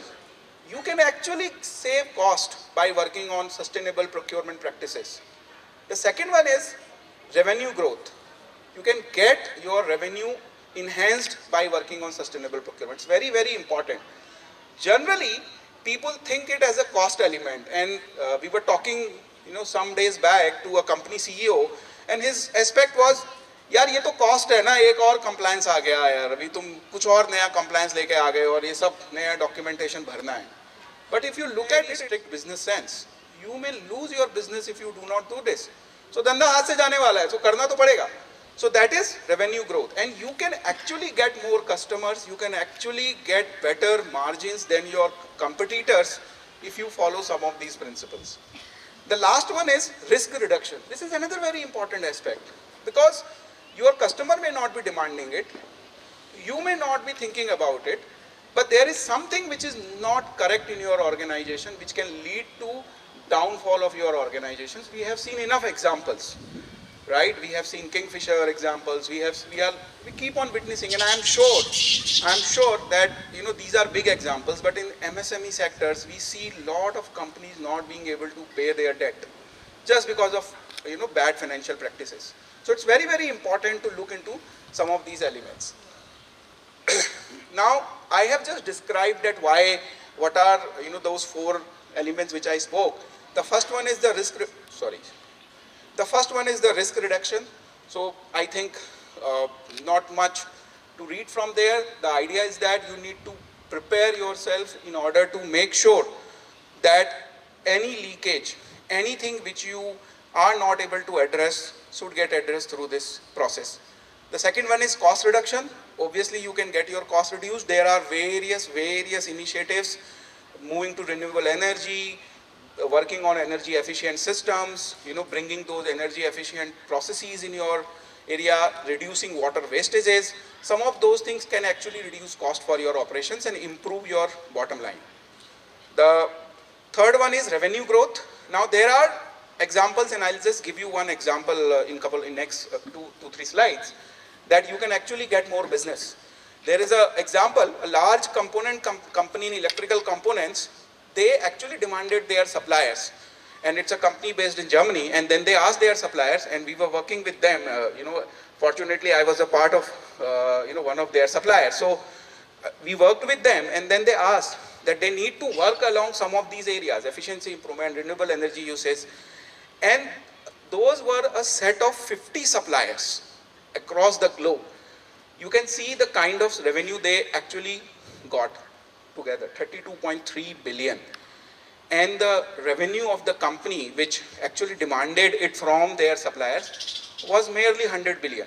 So those suppliers, they actually generated this much extra revenue for other customers as well. So it's very, very important to understand that you can actually gain something by working on these areas. Then compliance, like I said, it's very important, and governments are coming. Recently they have launched a new concept called EPR, Extended Producer Responsibility, and this is a big compliance which is coming up. I think you need to be aware that from where your product is coming and from where it is going. There are life cycle assessments, and some more terminologies are there which we can definitely talk informally over dinner and cocktails. But I would want you to be aware about it. Okay. One example which I decided to put in, and may be very relevant for the area that we are currently operating in, is along sustainable procurement in steel. This is an example, a client for which we are currently associated with. The company is based in North India. They are manufacturer of tubular products. They are supplying to Europe and America, and the requirement from American customer is to have their EPD, which is Environmental Product Declaration, done. Now the client has no clue. They were actually not aware about what is happening. They were like, this is just another demand from customer. But the customer is a major project developer in US. Such a big developer that if they lose this business, they may never get an opportunity to work in US. And US is a clean market. We all know that if you work in the US, your revenue streams are set. So they did it with the help of a process called life cycle assessment. And through that, they actually declared their environmental product declaration, which means they declare that whatever product they are supplying to the customer, what is the environmental impact this product has and how you can actually compensate for it. So they did that assessment, submitted it, and then they could actually get another business, and they snatched it from their competitor similarly located in North India, and the revenue stream that got generated was about 3.5 crore ka dhanda unko naya mil gaya. And this is a new revenue stream they could generate. And if you just compare the ROI, whatever ROI, by doing this exercise and all that, the ROI is nearly 50 times. So this is a big number, and I'm talking something which is realistic. I'm not saying that this is something coming from the fly, and this is an Indian company actually, implemented. The second case is a textile. The company is into, small parts. They call it in common language as chindi, which they supply to large brands in US because that is being used by companies in US to, to work upon it and then create a product out of it. US mein there is a big fad when people are buying chindis and then they create a product out of it to, create those beautiful and, out of the fashion kind of a product. The problem is that the large brand in US demanded from their suppliers that they need to get their sustainability initiative done. Now this client, you can see the picture, is a very small client. They don't even have the basic amenities for their employees. Now, how to go about it? They were completely clueless. They were like, is it going to be a big assignment to actually do this? So they approached us, and then we typically help them by doing some of the things which we just spoke about. So there are very, very fundamental things which you can start, identifying some of the areas which you can work upon. The first one is the emissions, the wastages, and there is a methodology. I'm not saying that you have to use one or the other methodology. You decide, but first of all, the most important thing is to create some awareness, know about it. You can earn and you can become better by knowing what you don't know. That is the first step, and if you start doing it, you can actually earn a lot more than what you are currently earning. And look at the result. The company actually got, initially the company got blocked. They were not able to operate. They were not able to supply. But when they did this assessment, they could get back their business because they showed a commitment to move there.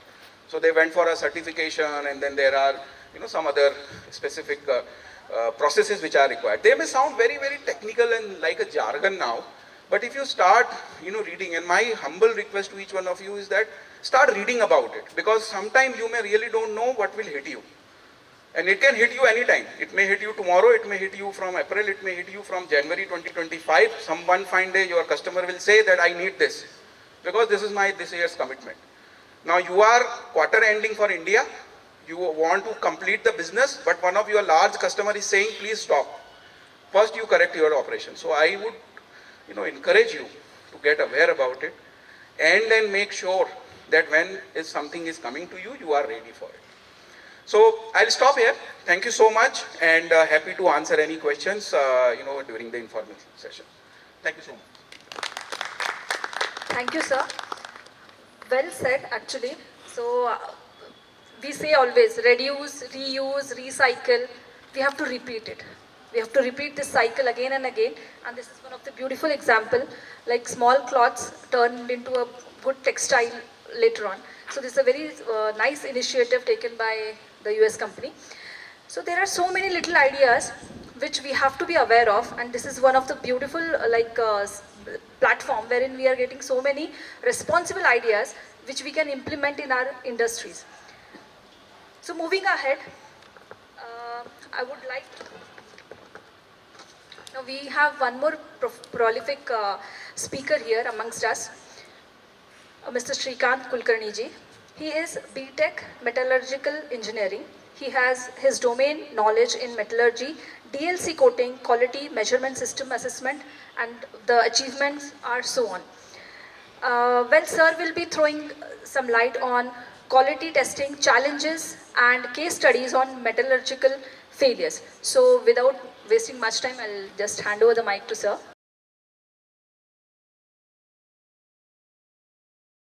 Thanks, everybody. I am aware of the time challenge, and I will try and make it very crisp and very precise. Yeah. So my first topic would be related with the challenges the Indian industry typically related with metallurgy is facing. And then another topic which I am going to take are 3 case studies which are relatively very simple to understand, and practically those have been dealt by me, which are related with normal metallurgical failures. So let's see how we go. I would try and make it very crisp. In case of any specific queries or some more detailed discussion, we can always have during the time. Yeah.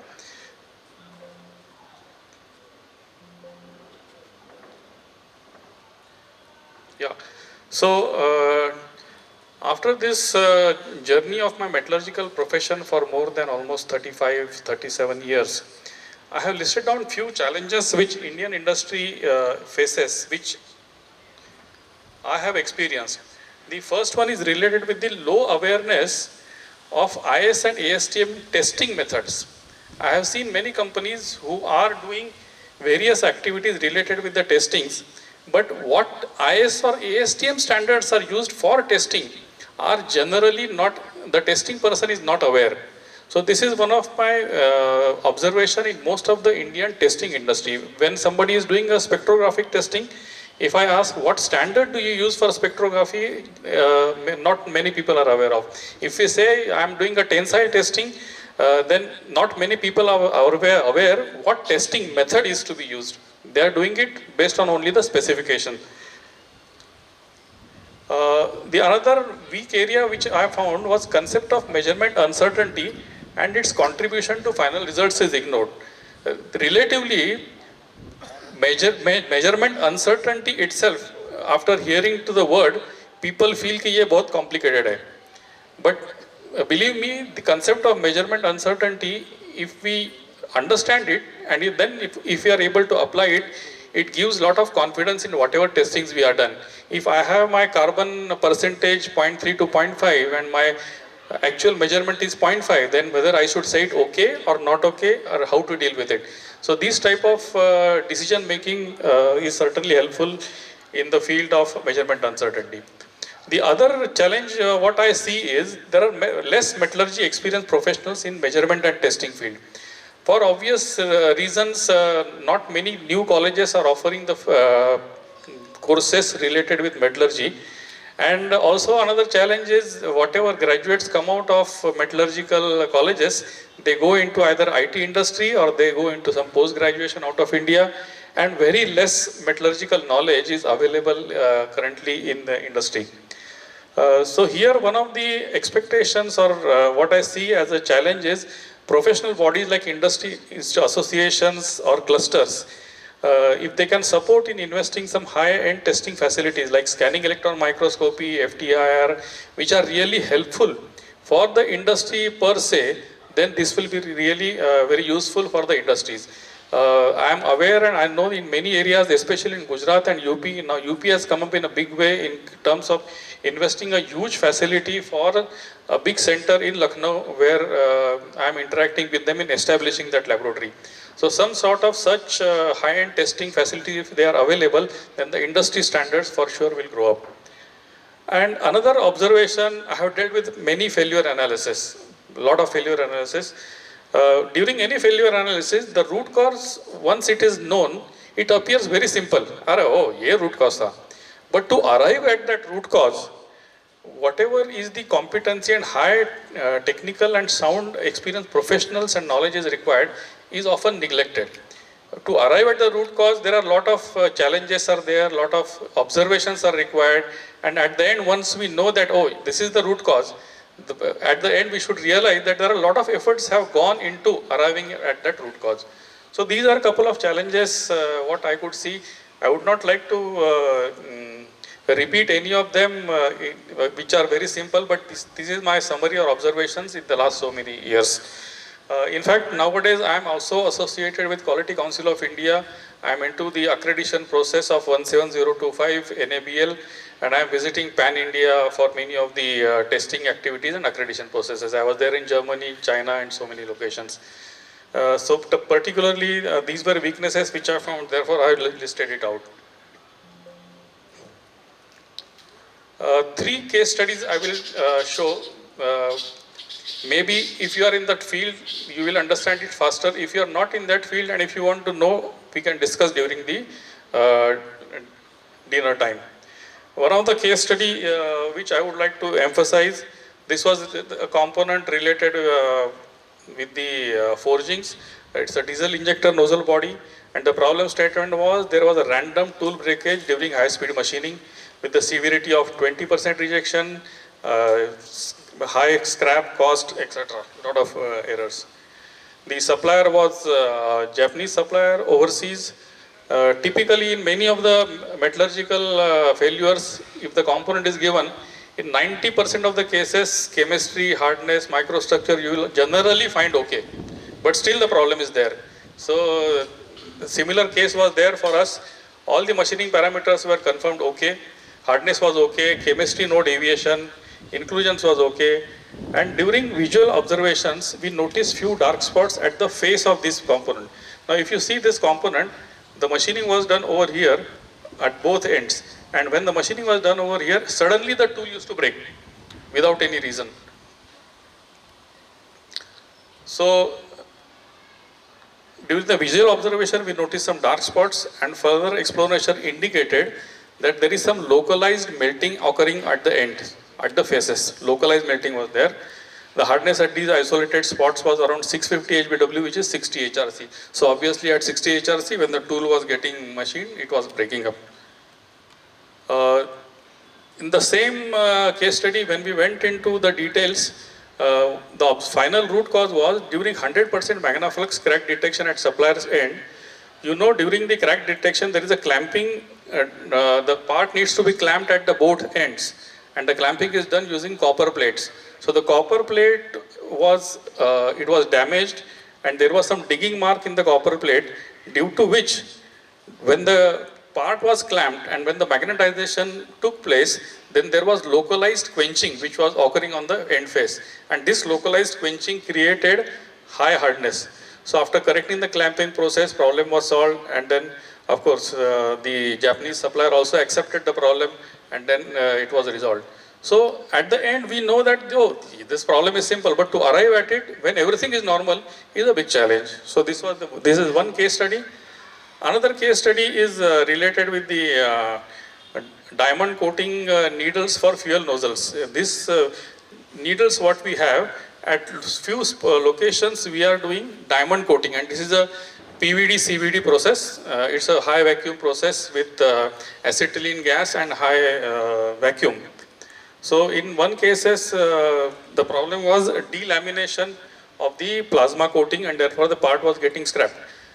When we were solving this problem, I came across or I remembered a very famous case of a car, and then the complaint was, whenever I buy vanilla ice cream, your car does not start. This is a very famous statement and problem solving. If somebody would like to know about it, we can discuss during the dinner. But this was something similar. Once we go into slides, you will understand it much better. And the problem that time also was very severely addressed, that the customer was very furious and he said, whenever I buy vanilla ice cream, your car does not start. Very simple. So this case, I will share with you the coating process is a very high vacuum and high wear areas. The coating was done. The process steps are grinding of heat treated needles. Each needle is separately kept in special trays. Needles are cleaned in hydrocarbon cleaning machine, and plasma coating is done on these. After the coating process, defect of delamination observed on the needles, and in terms it gets scrapped because it is a finished product. So the problem in the end was a coconut. Now it's interesting to understand why coconut can create this problem. Now to arrive at this problem, now we will smile at the root cause. But what happened is, during the local festival, we had a lot of guests. And typically with Indian tradition, we ask each guest, you break the coconut. and when the guest broke the coconut and the water was sprinkled on some parts, and the salts of those coconut water were not getting cleaned due to the cleaning process, which is a hydrocarbon based cleaning process. So hydrocarbon cannot clean salt. So this defect continued, but then we located it, we solved it, and then the problem was resolved. Then we have to really validate it by again taking coconut water, sprinkling it, confirming that yes, this is the cause, and then it was a good learning for all of us. This was the second case study. The third case study, again typical of, I would say, Indian scenarios. Most of these case studies are very typical with our local environment. Scientifically we understand, but when it comes to the local application, then analyzing it with a Indian mindset is required. Problem statement, railway bogie spring. At the railway workshop, during lowering of the bogie on the railway chassis, springs were randomly breaking. ये spring है, उसके ऊपर जब railway का bogie डालते हैं तो कुछ स्प्रिंग टूट जाते थे. And as always everything is okay, everybody says वही तो हम प्रोसेस इतने साल से कर रहे हैं. Yeah, so the problem was not known. So we went to the root cause, we went to the field, we went to the spring manufacturer, and then we found that of course the spring chemistry, hardness are okay, no deviation in the assembly process. Visit to the spring manufacturer indicate these railway springs are very huge and they were in the open yard. And near this, there was a fabrication fellow who was doing welding process. And we know all welders, before start of this welding process, they take the electrode and then do initial charging of the electrode and then do the welding. So these fabrication fellows were using welded springs which were ready for initial sputtering, and then they were using it for the subsequent welding activities. So obviously, once we know that some sparks are there, obviously the spring will not end. It gave away. So these were three typical case studies. I have a lot of other failure case studies. At certain time we can always discuss. But it's nice to be with such a wonderful team of Yogesh. He is providing us good opportunity for supporting various industries in one way or other. So most of our knowledge, what we have gained, now all these knowledge is getting concentrated. Like today morning we said we were 3 assessors, and overall experience was say more than 100 years. So we said the 100 years of experience is going into the system and evaluating it. So that is a very wonderful experience. Thanks to Global Finance, Yogesh ji, and thank you very much. Thank you, sir, for the wonderful session. I could say that metallurgist is nothing but a doctor of the machines. Okay, so that reminds me a small joke because there's been a lot of time you're hearing. So I'll just crack a small joke. One patient goes to the doctor and he says, "When my entire body is paining. Wherever I touch, that part is paining." So because you just said the coconut wala example, that reminds me this joke. And this doctor was very much, he was into tension. Wherever he touches his body, like when he touches here, it is paining. So he does all the scans like you did, all the till the base root he went, and then he found out that his finger was, actually in pain. So he cured his finger, and the entire thing was all right. So it was all about that. I just reminded that. So before, it is the last session of this. We are into last padav of this journey. I would like to call Mr. Sandeep Karkhanis sir. I'm sorry to spell wrong.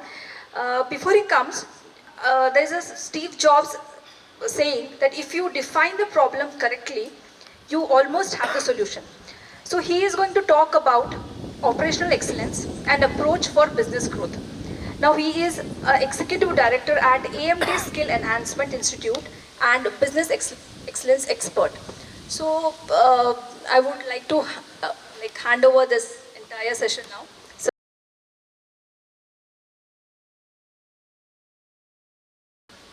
Thank you. So, little bit Marathi. शाळेचा शेवटचा तास आहे, त्यामुळे सगळ्या विद्यार्थ्यांना अभ्यासाच्या ऐवजी गोष्ट ऐकण्याची जास्त सवय आहे. आपण सगळे या फेजमधून गेलेलो आहे. So I am trying to sum up a little bit also trying to provide you some trigger of what could be your thinking process as an entrepreneur. So, little bit of thought triggering, little bit of sharing experience, little bit of summarizing the day of the school.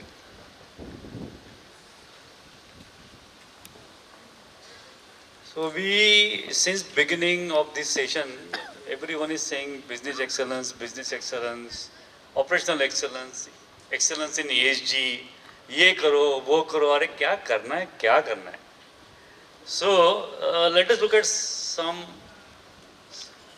hardly a minute or two, and I am going to ask some question, and I really want answer from you, because the answer will be very simple. And being entrepreneurs, I think it's not at all difficult for you. I'm just trying to provoke a thought. 1, 2, 3. This is National Defence Academy. If someone is unable to read, ISRO, IIT Mumbai, the corporate group Kirloskar, Parle, IIM Ahmedabad. Can someone tell me what is common here?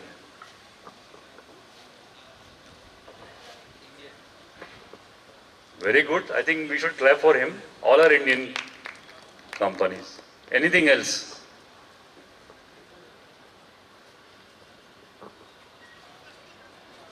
What's common? Huh? Innovation. I think we should also clap for this innovation. Anything else? Leader in their respective fields. Huh? Leaders in their respective fields. I think, please speak it. They are the leaders in their respective fields. Large applause for him. So, I think all these things are right. Whatever you have said, I have tried to just put in some summary. I think all those 8 what we saw on the screen are a brand. And when we say brand, I think nowadays our children are more brand oriented than anything else. Am I right? These companies are brand, as well as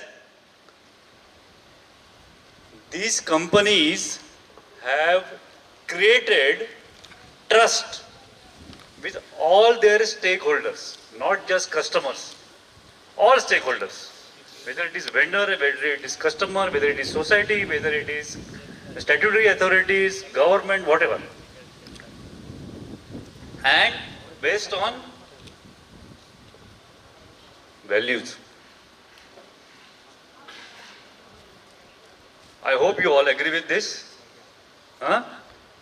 Now, another common factor in all those companies, what we see, they are there for long years, at least 50. Some of them have also crossed 100. And still they are there.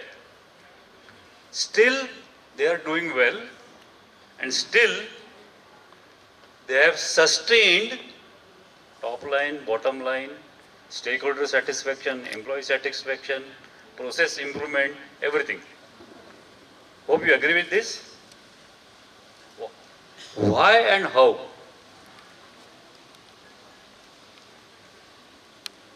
Maybe they have good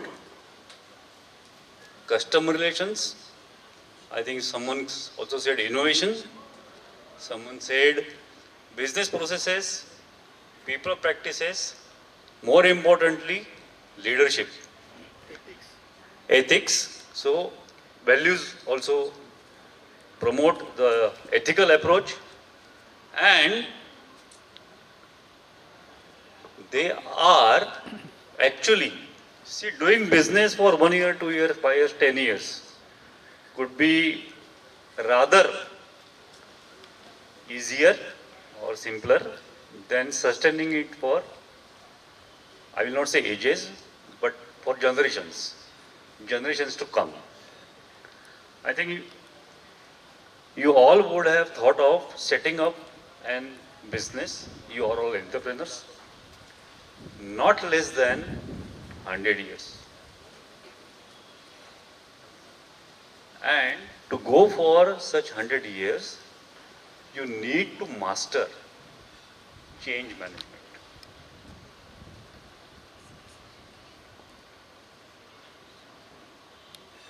Because change management is the only approach which will support you to take on. Today, I think Nitin came and said, ESG करो. 25 साल पहले कोई आया था, वो बोल रहा था ISO 9000 करो. बाद में कोई आया बोला को IATF करो. बाद में कोई आया बोला कि नहीं OSHA चाहिए. So these things keep on coming. These things keep on pushing us to a new standard, to a new level of improved performance. And all are for our business. So what we do, we are a group of professionals. And there are certain examples which I am going to give, how we support industries to manage change. So we support industries to manage their improvement in statistical process control. We provide hand-holding because statistical process control per se, you need to understand statistics also.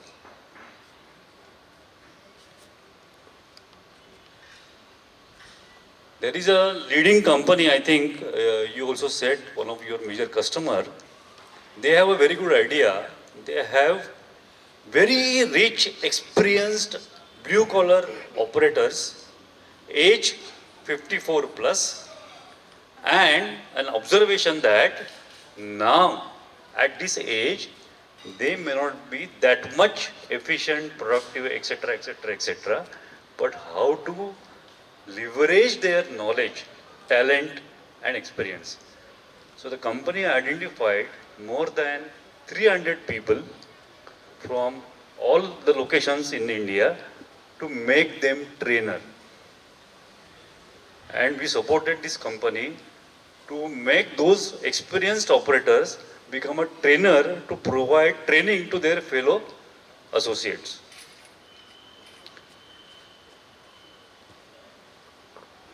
We are from Nasik. Nasik is a rich location for agriculture. Also fruit cultivation. And you would have also come across that now Nasik is also becoming wine capital. So more than that, this agricultural setup wanted to implement total quality management. They are the largest exporters also. But still, the workforce they engage are from nearby community, which is of farmers, making them come up to the level where we are probably are familiar with certain Japanese tools like problem solving, 5S and Kaizen. These words are practically not known to their fellow. They are doing good work. They are achieving good exports, but they probably were not having a TQM approach. So we are holding them for implementing TQM bottom up as well as top down.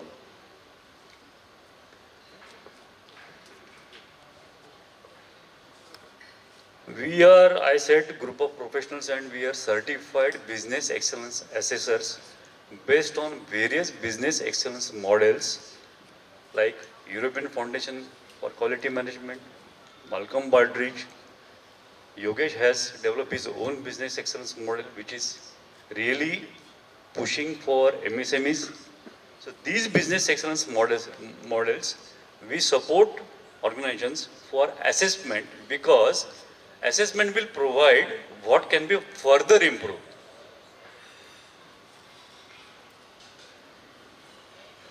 I'm myself a safety professional. We also have other safety professionals. So safety mindset is necessary. We keep on complaining, इधर ये नहीं होता है, वो लोग ये नहीं करते हैं, इसकी वजह से एक्सीडेंट होता है. Yes, that is true. But unless and until the safety mindset is inculcated, culture of safety is developed. So we also handhold for developing a safety culture. And this is one of the very special engagement we do with mainly MSMEs, that there are definitely plans for year-on-year revenue growth, year-on-year margin growth. But what are those things which are need to be strategized? Which are those things which are to be deployed? And which are those things in which capturing of a status of strategy implementation are necessary? You may have any strategy. For example, you may have a strategy of cost reduction on 2-3 processes. Whether it is really happening, what is the right strategy, whether the strategy is thought over by engaging adequate number of stakeholders. All such things we try to handhold and provide you a solution which is practically from your own team of experts. And for that, there are certain approaches probably you would appreciate. We also work with academia. Industry typically complains that nowadays we don't get good talent from academia. Academia complains nowadays industry do not accept our students as it is, they don't provide opportunities. Yes, there are gaps and we work on these gaps, develop certain skill enhancement programs for academia, and we support industry for their problem statements on which students work and provide solutions. We also work for industry, as I said, some of the examples I have given. So this is our scope of providing service, supporting you on a journey of business excellence, because business excellence is always a journey. And this is our team. These are all entrepreneurs. Mr. Nishikant Dahere, who has started this setup, he is a first generation entrepreneur since last 45 years. And these are other like-minded, probably some of them are his school mates, some of them the business mates. These are the expert professionals, professionals from companies like Siemens, companies like Mahindra & Mahindra, company like Bosch, company like Crompton Greaves, because we are from Nasik. That's why I'm saying this. Again, with collaboration with Yogesh, we have more experts. And some of the names like certain educational experts, we have got a computer expert who is master on 758 Google apps, and he is worried that he is not master on another 700. So we also have such professional experts.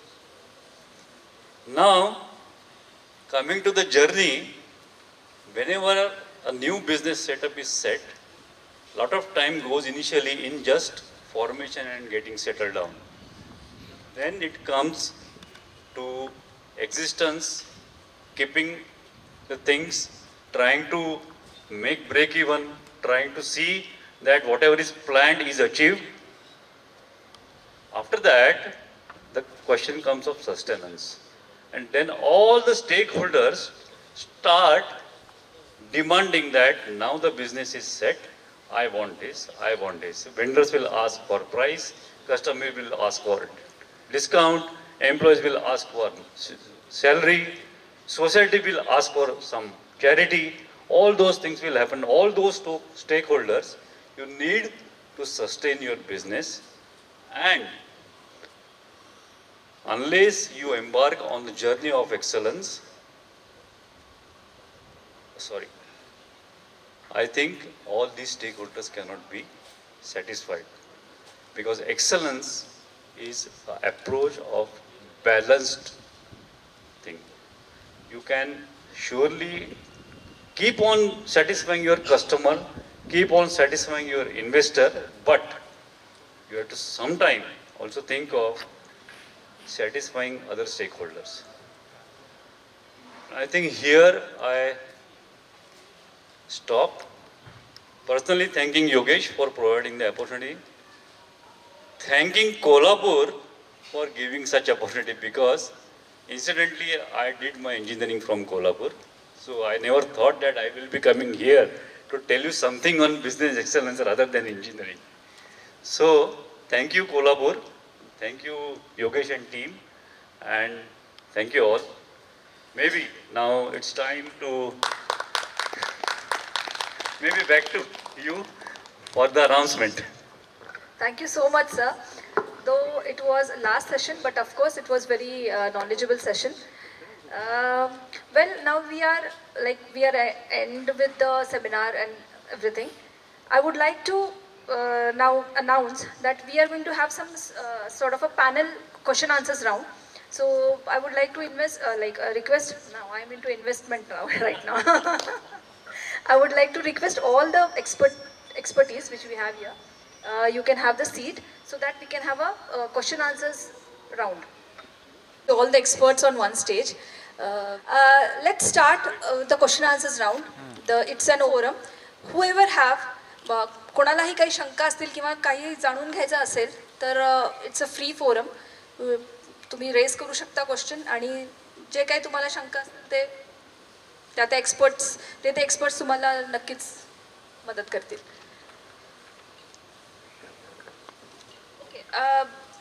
Me question throw करते. I would like to ask celebrity speaker Mr. Dr. Nitin ji. We have foundry all over around the Kolhapur. So for foundry and metal industry, what's the low hanging fruit to start with for ESG intervention? Like how we can introduce in our foundry industries? Oh, wonderful question. Thank you so much. So for foundry, basically the low hanging fruit is always to think about energy. And I think we are all electricity intensive companies. We consume electricity in our machines, in our lightings, in the controlled environment we have to create within the factory. So I think the lowest hanging fruit is to invest into renewable energy if we can. Start with your roof. If you don't have more space, then you can go also and have bigger investment as a solar farm. You can generate energy as a clean energy, green energy, and then when you invest into renewable energy, solar energy, then that also has some cost saving to you. So whatever electricity charges you are paying to the electricity company today, that has to come back. Normally the payback period for renewable energy is 3 to 4 years, maximum 5 years. So that investment is free of cost after 5 years, and the next 20 years, 15 years, you can actually take advantage of such investment. So I think that could be the lowest hanging fruit. Thank you. Thank you, sir. Again, I will ask anyone from the audience. Hello. This is about carbon credits actually. So few years back, the carbon credits were traded at a very higher price. So we were expecting that over a period of time the price will rise, but in fact it has gone down. And on one side, when there is so much amount of increased awareness due to global warming about these polluting industries or new age industries or conscious industries who are wanting to be carbon neutral, like you mentioned about Apple, or you mentioned about Google buying carbon credits, or for example, we actually are interacting with Amazon, and they are saying that the CBG that we are going to produce, they want CBG to be filled in their trucks which fly from Pune to Bangalore as a part of their initiative for carbon neutral. So the thing is that we see such actions at the global companies that have made base in India. But the thing is that since we are a CBG company and generating a lot of carbon credits consequently, and we have a lot of plants who are coming up in India, like the government target is around 5,000 CBG projects, whereas in India we don't even have 50 plants so far. But the thing is that the government is supporting us with some kind of financial assistance or what is called as central financial assistance on one side, and state governments are giving some subsidy and all that. But fundamentally, there is a lot of requirement of financial stimulus for such projects because they are very complicated in nature, and therefore carbon credits serve as a very good liner for all these things. But that market has not progressively matured in terms of higher credit or higher price for those credits. So I want to know what is your opinion on that, and suppose if we have a conduit where we have lot of carbon credits, then can not my project or my company per se, but all of these CBG companies that are coming up, can your company act as some kind of platform where these credits can be dealt with higher price than whatever is happening now? Lot of questions, but sorry. Yeah, I would. Carbon credits, really fantastic opportunity for people in India. The rates for the carbon credits are generally decided by the supply and demand scenarios around the world. Earlier it was so costly because there were very limited suppliers who can provide carbon credits. Today we are seeing so many people are registering their projects. Of course, we as a service provider, we will help you to get your project registered and start generating credits maybe in next 2-3 months only if your project is operational, and we'll talk with you about that. But what has happened, Indian government is also coming up with a program called green credits, and CBG and few nature-based projects are already covered or considered under this program. We also have to take advantage of that. We are seeing that supply and demand will become more vibrant or more dynamic in future, and India being India at a very crucial stage today in the area of economic growth, where we are supposed to export a lot of good quality carbon credits to all those purchasers of or global Fortune 500 companies. So keep your eye open. I think this is one area for a company like CBG. This I am visualizing that 15 to 20% additional revenue might come for a company like you in your entire balance sheet in future. So once you are operational in next 2, 3, 4, 5 years time, you can also start adding more and more revenue coming from the sale of carbon credits. Thank you. Yes, sir. I'm Kedar Kumboshkar, Chartered Accountant. So, as you told, Mr. Pant, as you told, you are working on sustainability on purchases. So, what are the other areas which are looked upon by foreign countries in which they expect that Indian companies should follow the sustainability norms, like purchases? What are the others? Thank you, sir. So, when we say sustainable procurement, it has, it's a two-way process. One is sustainable procurement for a client sitting in US and Europe, for example. So, as a supplier to them, you become a process owner, or you need to get committed to sustainability.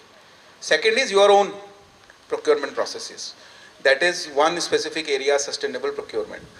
But overall, under sustainability, there are other dimensions. So, to guide it into the right manner, if you look at the ESG part of it, so there is an entire environmental factor. The other part is the human factor.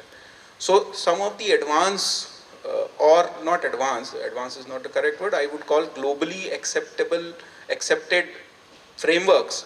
They talk about 4 or 5 things. One is the sustainable procurement. The other one is ethics, which is again a part of G, under the governance, ethical practices, ethical policies.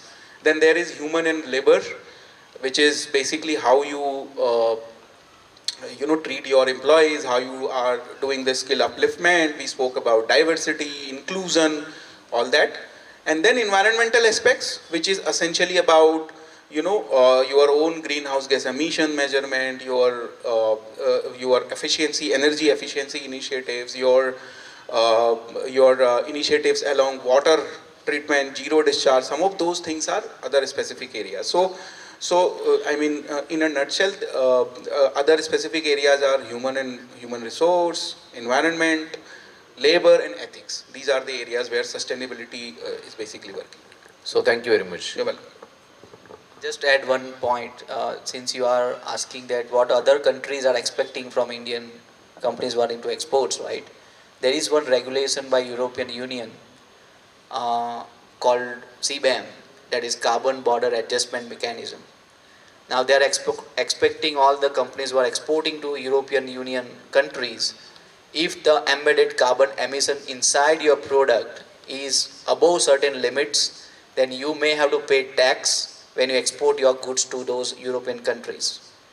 So for example, a casting made in Kolhapur that has embedded carbon emission of 2.4 ton of carbon per 1 ton of steel, and the European Union's definition is 0.8 ton of carbon, then the additional 1.6 which you have in your product, you may have to pay tax, and then after only that export may happen. Those sort of regulations are also coming. Thank you. Oh, great. Thank you so much. My another question is on ESG. What norms in India they are coming in future for ESG reporting, or what norms are in existence for ESG reporting in public sector companies or listed companies, and what is the responsibility of auditors on that issue? So right now they have made it mandatory for all top listed companies registered with SEBI, public limited company, to mandatory disclose their performance on sustainability and responsibility.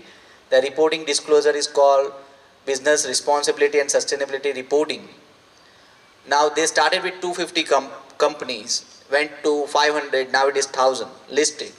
I'm seeing in next 5 years, all listed 10,000 plus companies will have to go for this.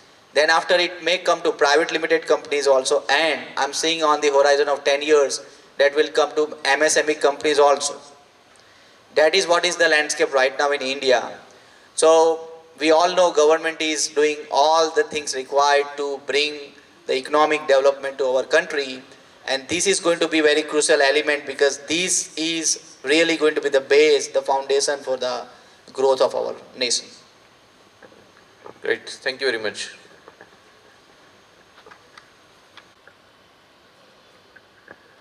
Yeah, so as Yogesh ji has prepared a list of incentives that are available at government scale in terms of subsidies or taxes or something like that. See, there is a large amount of climate change fund also that is at the ends of United Nations Environmental Development Program.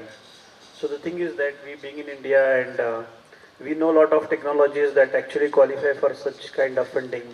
We have the access for those technologies. We have worked on that, and we can really have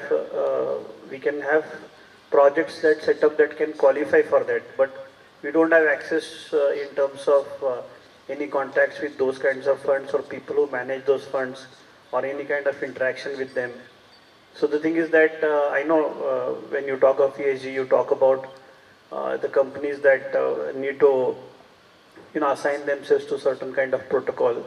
But the thing is that this access of climate funds also is an important aspect in terms of countries like India, where we have such opportunities in both in terms of the challenges as well as the solutions which one can have, and there are people like us or who can set up such projects actually, but for this wants of access to these funds.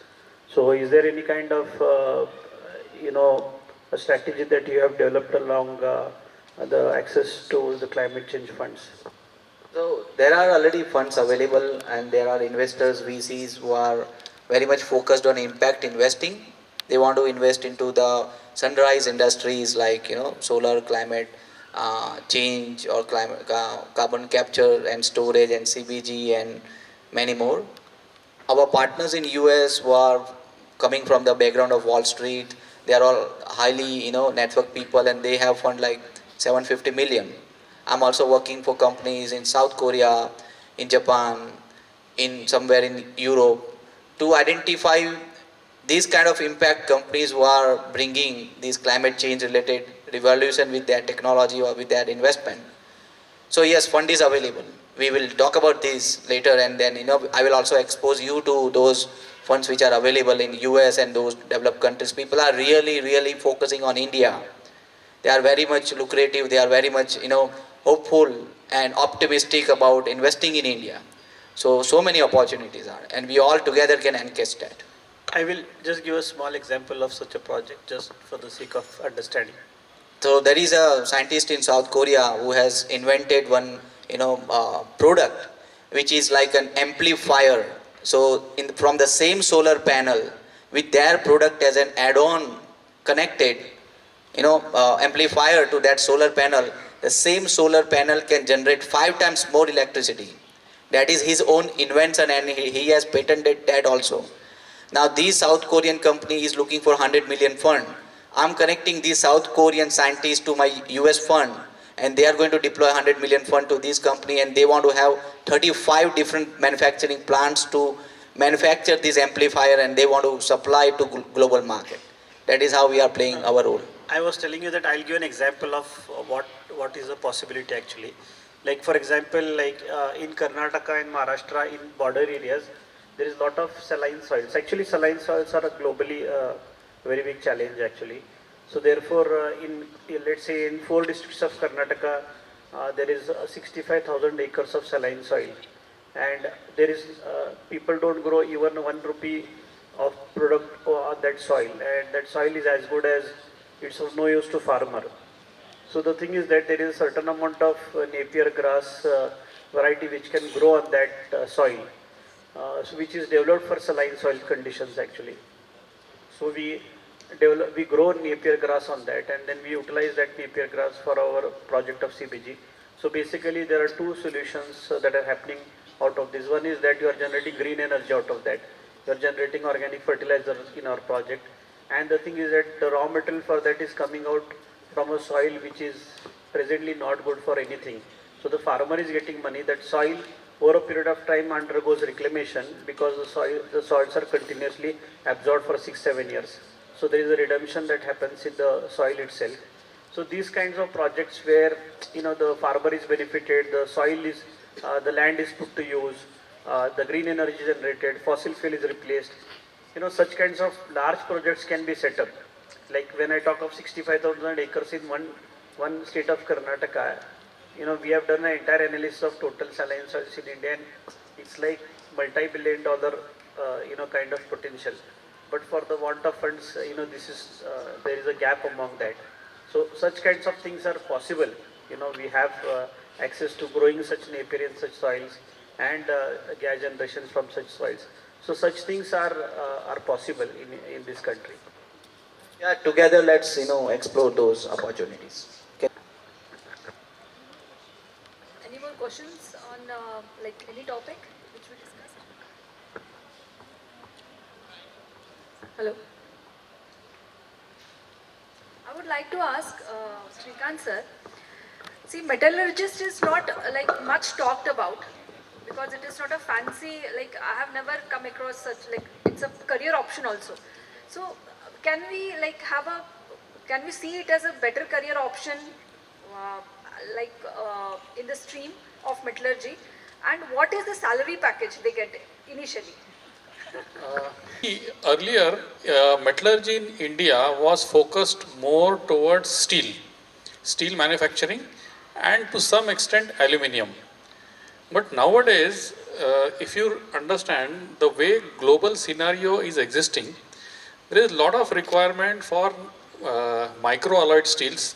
There is a lot of requirement of graphene, that is the composite. And with the focus of Indian government on the defense, Now the new avenue which is coming up is for light metals and alloys. The awareness so that for the youngsters actually. Yeah. So that See, they can choose this. With the space coming up, we need a lot of good heat insulated bricks which are also of light metals. The weight will be less, but the heat will not get transferred. So such type of new startup, new ideas would really be interesting. So one last, the dinner is ready. So one last question to Sandeep sir. I think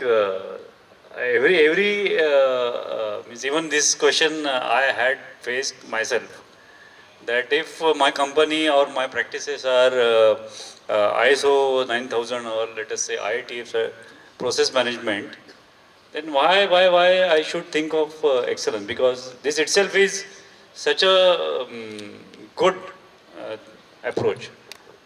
But I think we should differentiate between management system and excellence. Management system is for a framework.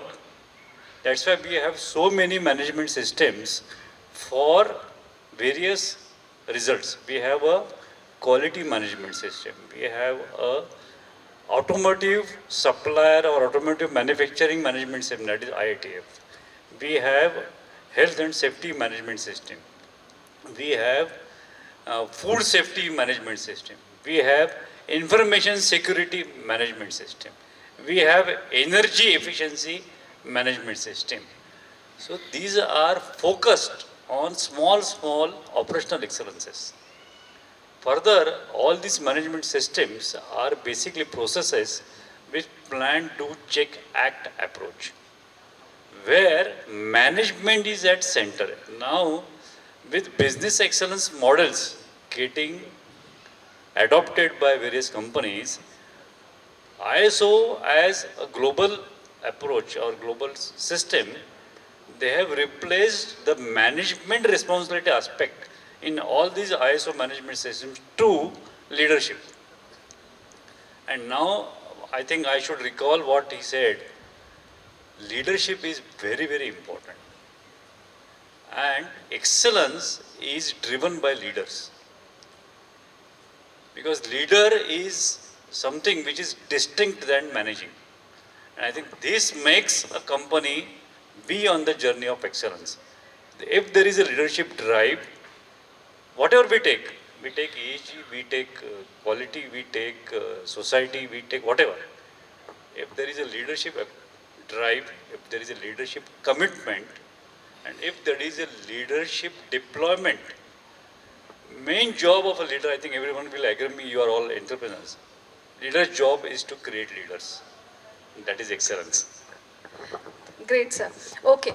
So I guess now the question, we have honorable guests on the stage. So I would like to request like a few of our entrepreneurs one by one to felicitate them. I would like to... 1 minute. We may like to put feta, Kolhapuri style first and then... Okay. I would like to call Vijay Mane. Vijay Mane sir, zara तुम्ही stage वरती या इकडे. I would like to request everyone to have please applaud for him. Please clap for him.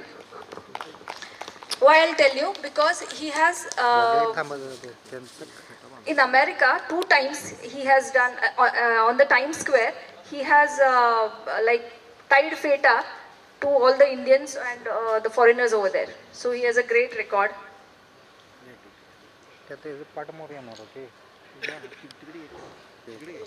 While these fetas are tied up, I just want to acknowledge each and everything was done. I don't know, there must be some kind of a conflicting priorities.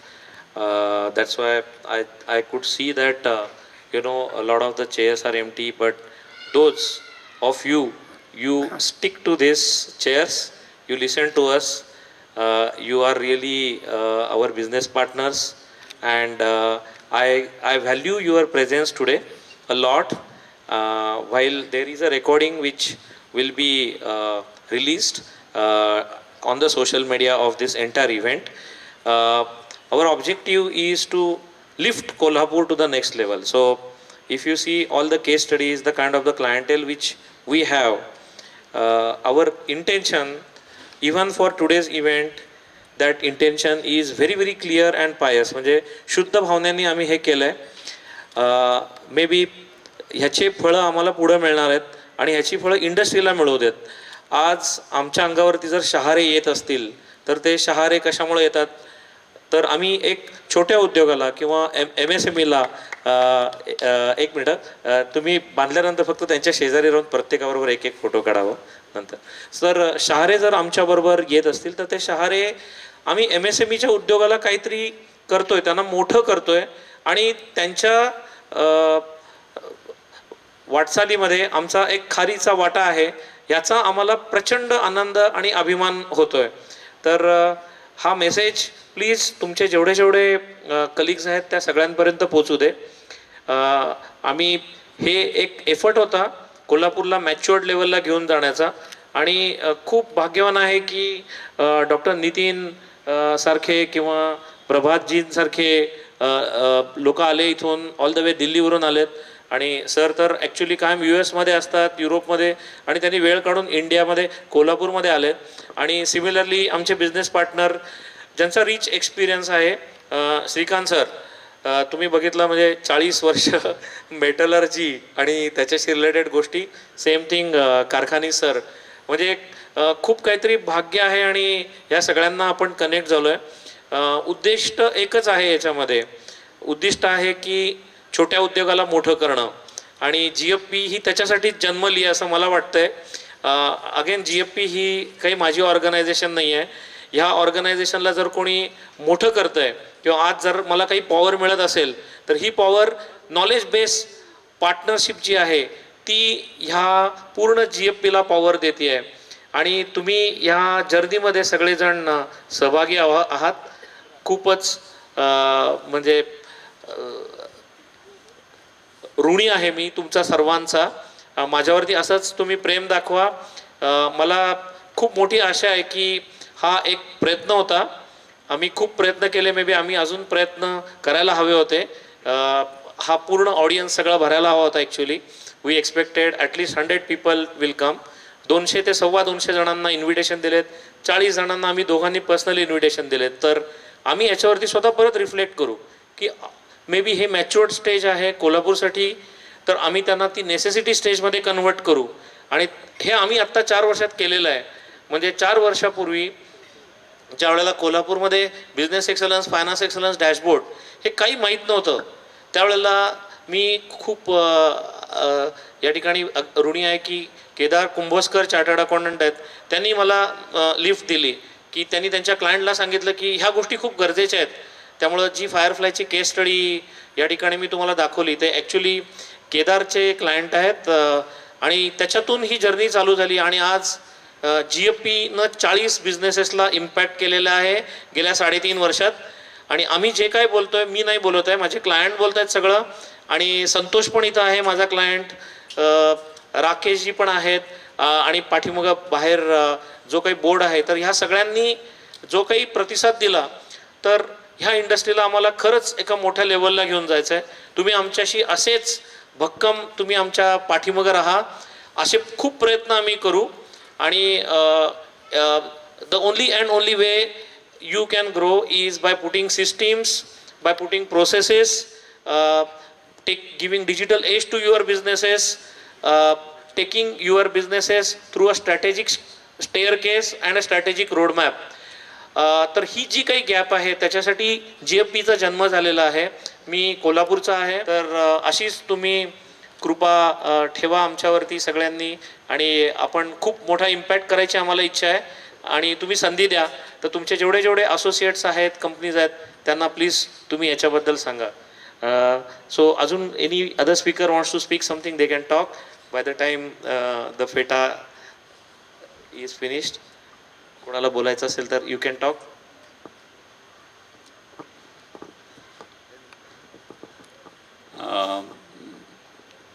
योगेशनी जे सांगितलं, I think really something which is new, something which is challenging. There is a natural response to everything. बरोबर आहे. Also maybe if at all you have got any takeaway that in last 2.5 hours, whatever we have interacted, I request to please share the value you got into this interaction and encourage entrepreneurs like you to at least have a awareness on what the world is going to be henceforth as far as ESG is concerned, as far as change management is concerned, as far as taking the products, processes to a new level. I think if you can influence, nowadays in social media, there is a special role, a paid up role, I think, of an influencer. But if you can influence someone to at least be aware, I think it's a very good thing. And thank you for your patient listening. Thank you for the interaction and the questions. Thank you. So, again, I'll start with the thank you, and first of all, really appreciate the passion and the energy which I am seeing in Yogesh ji, that he has not slept for more than 4 hours in last 5 days. So he's consistently and relentlessly working. He was to make this event. So I think first of all, we should all, and I would request each person who is present here to give him a big round of applause. You deserve it, and to have such an event and to actually do it and conduct it and get it done is really commendable. Yes, we could have expected many more guests, but then I think this is a very good start. These things, when it all starts, such initiatives, they start with a very small step, and I think whatever the number of audience we have a very right mix of people who are here, and I am sure that they would have gained something with this with these sessions and whatever the knowledge with the panel of experts. I am not an expert, and when we say that we are teaching something to the entrepreneur, it is like showing light to the sun. As an entrepreneur, you are anyway doing much more than what we are talking. We are just trying to contribute to your journey of entrepreneurship, because it is filled with so much difficulty and so much pain and so much sweat. People see entrepreneur as a very sexy thing, that he's an entrepreneur, but then really the sweat and the passion and the hard work that goes into it, and the ability to cope with the failures that goes into it is really commendable. So we just did a bit of contribution. This is my way, and we happen to know some aspect of new things which are happening, so we wanted to share with you all. And I would like to thank again Yogesh ji for making this giving us this opportunity, giving us this platform to share this. Thank you so much. Thank you all for being here.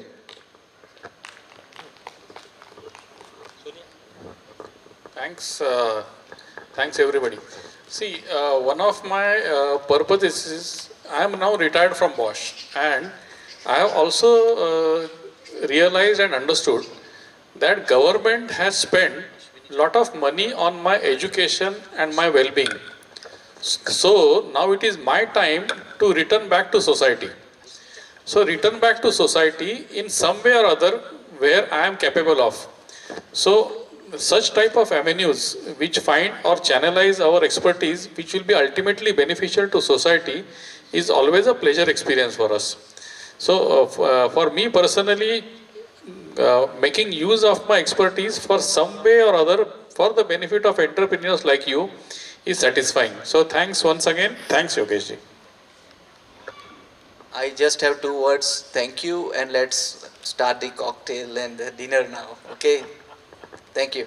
Thank you so much, all of you. You're looking like you are looking like a bright group right now.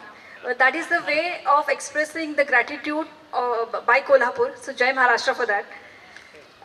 So let us quickly wrap up with our formality, and then we can have all the delicious food over there.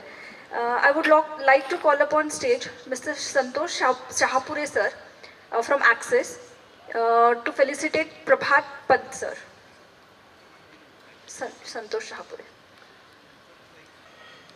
Thank you so much, sir.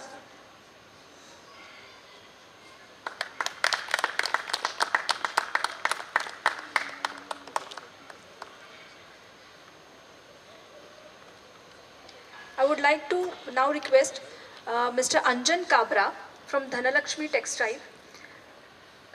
Very proud to announce that he is one of the sponsorer for this evening tonight. Thank you so much, sir, for your kind gesture. He will be felicitating Dr. Nitin Dumasia ji.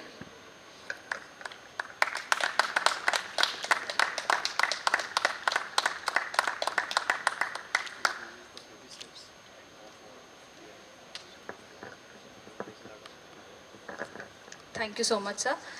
Well, I would like to call now CA Kedar Kumbotskar sir to felicitate Shrikant Kulkarni ji.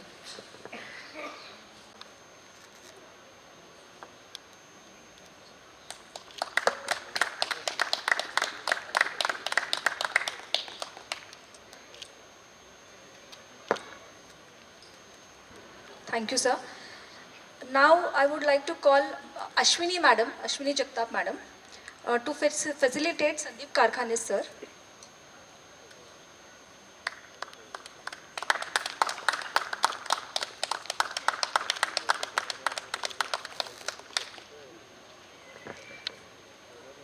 Thank you so much, madam. So now all the formalities are over. I would like to call upon the entire support team here. Sonia, fantastic job, gift of gap, which is given by Goddess Mahalakshmi to you. So Sonia, I would like to come, I will request you to come. Then Anurag, who has been working relentlessly at this background, right from stage up to all struggle, he has been into this support journey. So Anurag, please come here. I would like to take one picture with all of us. My Sarathi, Rahul, please come here. You are also into the support journey. My another Sarathi, who is, international FETA champion, Vijay Maneji, please come here on the stage. We would like to take one picture. And my niece is there, Rutuja, and my bhabi, Ashwini, please come here. I would like to take one photo with all of you. After this photo session, we will have one photo session with all of you put together here, and then we are open to have, there will be an open forum discussion. So Rutuja and Ashwini, please come here. We all take one picture together. So please come fast. Rutuja.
आता गव्हर्नमेंटने काय केलं की आम्ही आता direct गव्हर्नमेंटने gas विकू शकतो किंवा आम्ही स्वतःचा पंप पण घालू शकतो.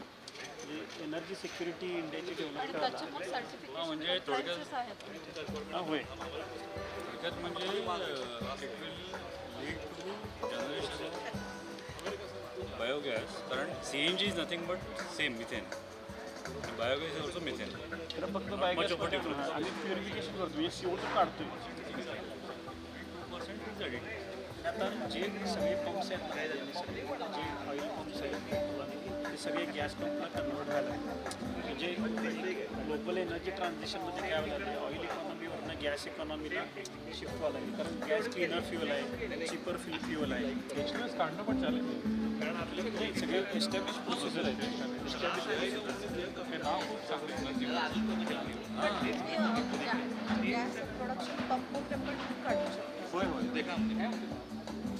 आणि तुम्ही फॅक्टरीमध्ये तर ग्रास घेता पण लोकली करू शकताय.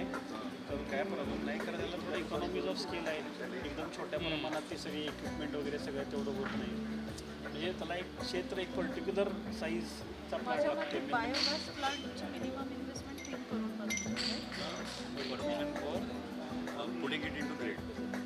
त्यामुळे पडीक जमीन असून सुद्धा farmers are not willing how to make it happen. कारण गव्हर्नमेंट सेंट्रल गव्हर्नमेंट सांगतात करा म्हणून. Only Maharashtra is a state which is not enabling this particular drive from central. Okay बाकी सगळ्या स्टेट्समध्ये सांगायचा उद्देश आहे की जिथे एनर्जी बनते तिथे त्या एनर्जीचा जर मॅक्सिमम वापर केला तर काय होते त्याच्यामध्ये एक 2-3 गोष्टी अशा आहेत की मध्ये म्हणजे रुरल एरियामध्ये तेवढं CNG गाड्या अजून आलेले नाहीत ना. पंप नसल्यामुळं वगैरे असणार ते. हां म्हणून म्हणायचं की पाईपलाईन सगळीकडे व्हायला करू शकतो. फक्त काय ते CGD नेटवर्क असायला पाहिजे. गेटच्या डायरेक्ट पाईपला अजून अलाउ केलं नाही आहे खरं CGD नेटवर्कला अलाउड आहे.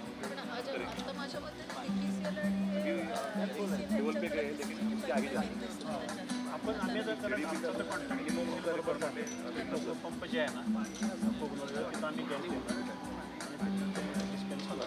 खरं बेसिकली काय की हा प्लांट आहे ना ह्याचं गॅस जे बनतो डायरेक्ट गॅस नेटवर्कमध्ये इंजेक्शन करतात. गव्हर्नमेंट सबसिडी हां म्हणजे त्याच्यानं काय होते की प्लांट तुम्ही कुठं पण घाला ना. नॉर्मली काय होते की व्हेकल्स इथं पाहिजेत. आता एकदम छोट्या गावामध्ये एनर्जी क्रॉप किती पाहिजे तर उगवू शकताय. कारण त्या गावात तेवढं गॅस युटिलायझेशन होणार नसलं तर तुम्ही कॉम्प्रेशन अँड ट्रान्सपोर्टेशनच्या कॉस्टच जास्त आहे. त्याच्यामुळं काय होणार आहे over a period of time जेव्हा रेग्युलेशन चेंज होतील ना तेव्हा तुम्ही पाईपलाईन सगळीकडे आता आल्या तिथं तर तुम्ही इंजेक्ट केला तर खूप जास्त प्लांट्स वाढू शकतात ते आणि ते व्हायबल पण होते. चांगलं आहे. होय ma'am I just want to introduce you to Sonia. I was there. Company secretary and very good orator and she will be mic controller and entire coordinator. Sir exaggerates every time. No, it is a fact, so you will see whatever it is. We have met. Yeah, I have like we have met in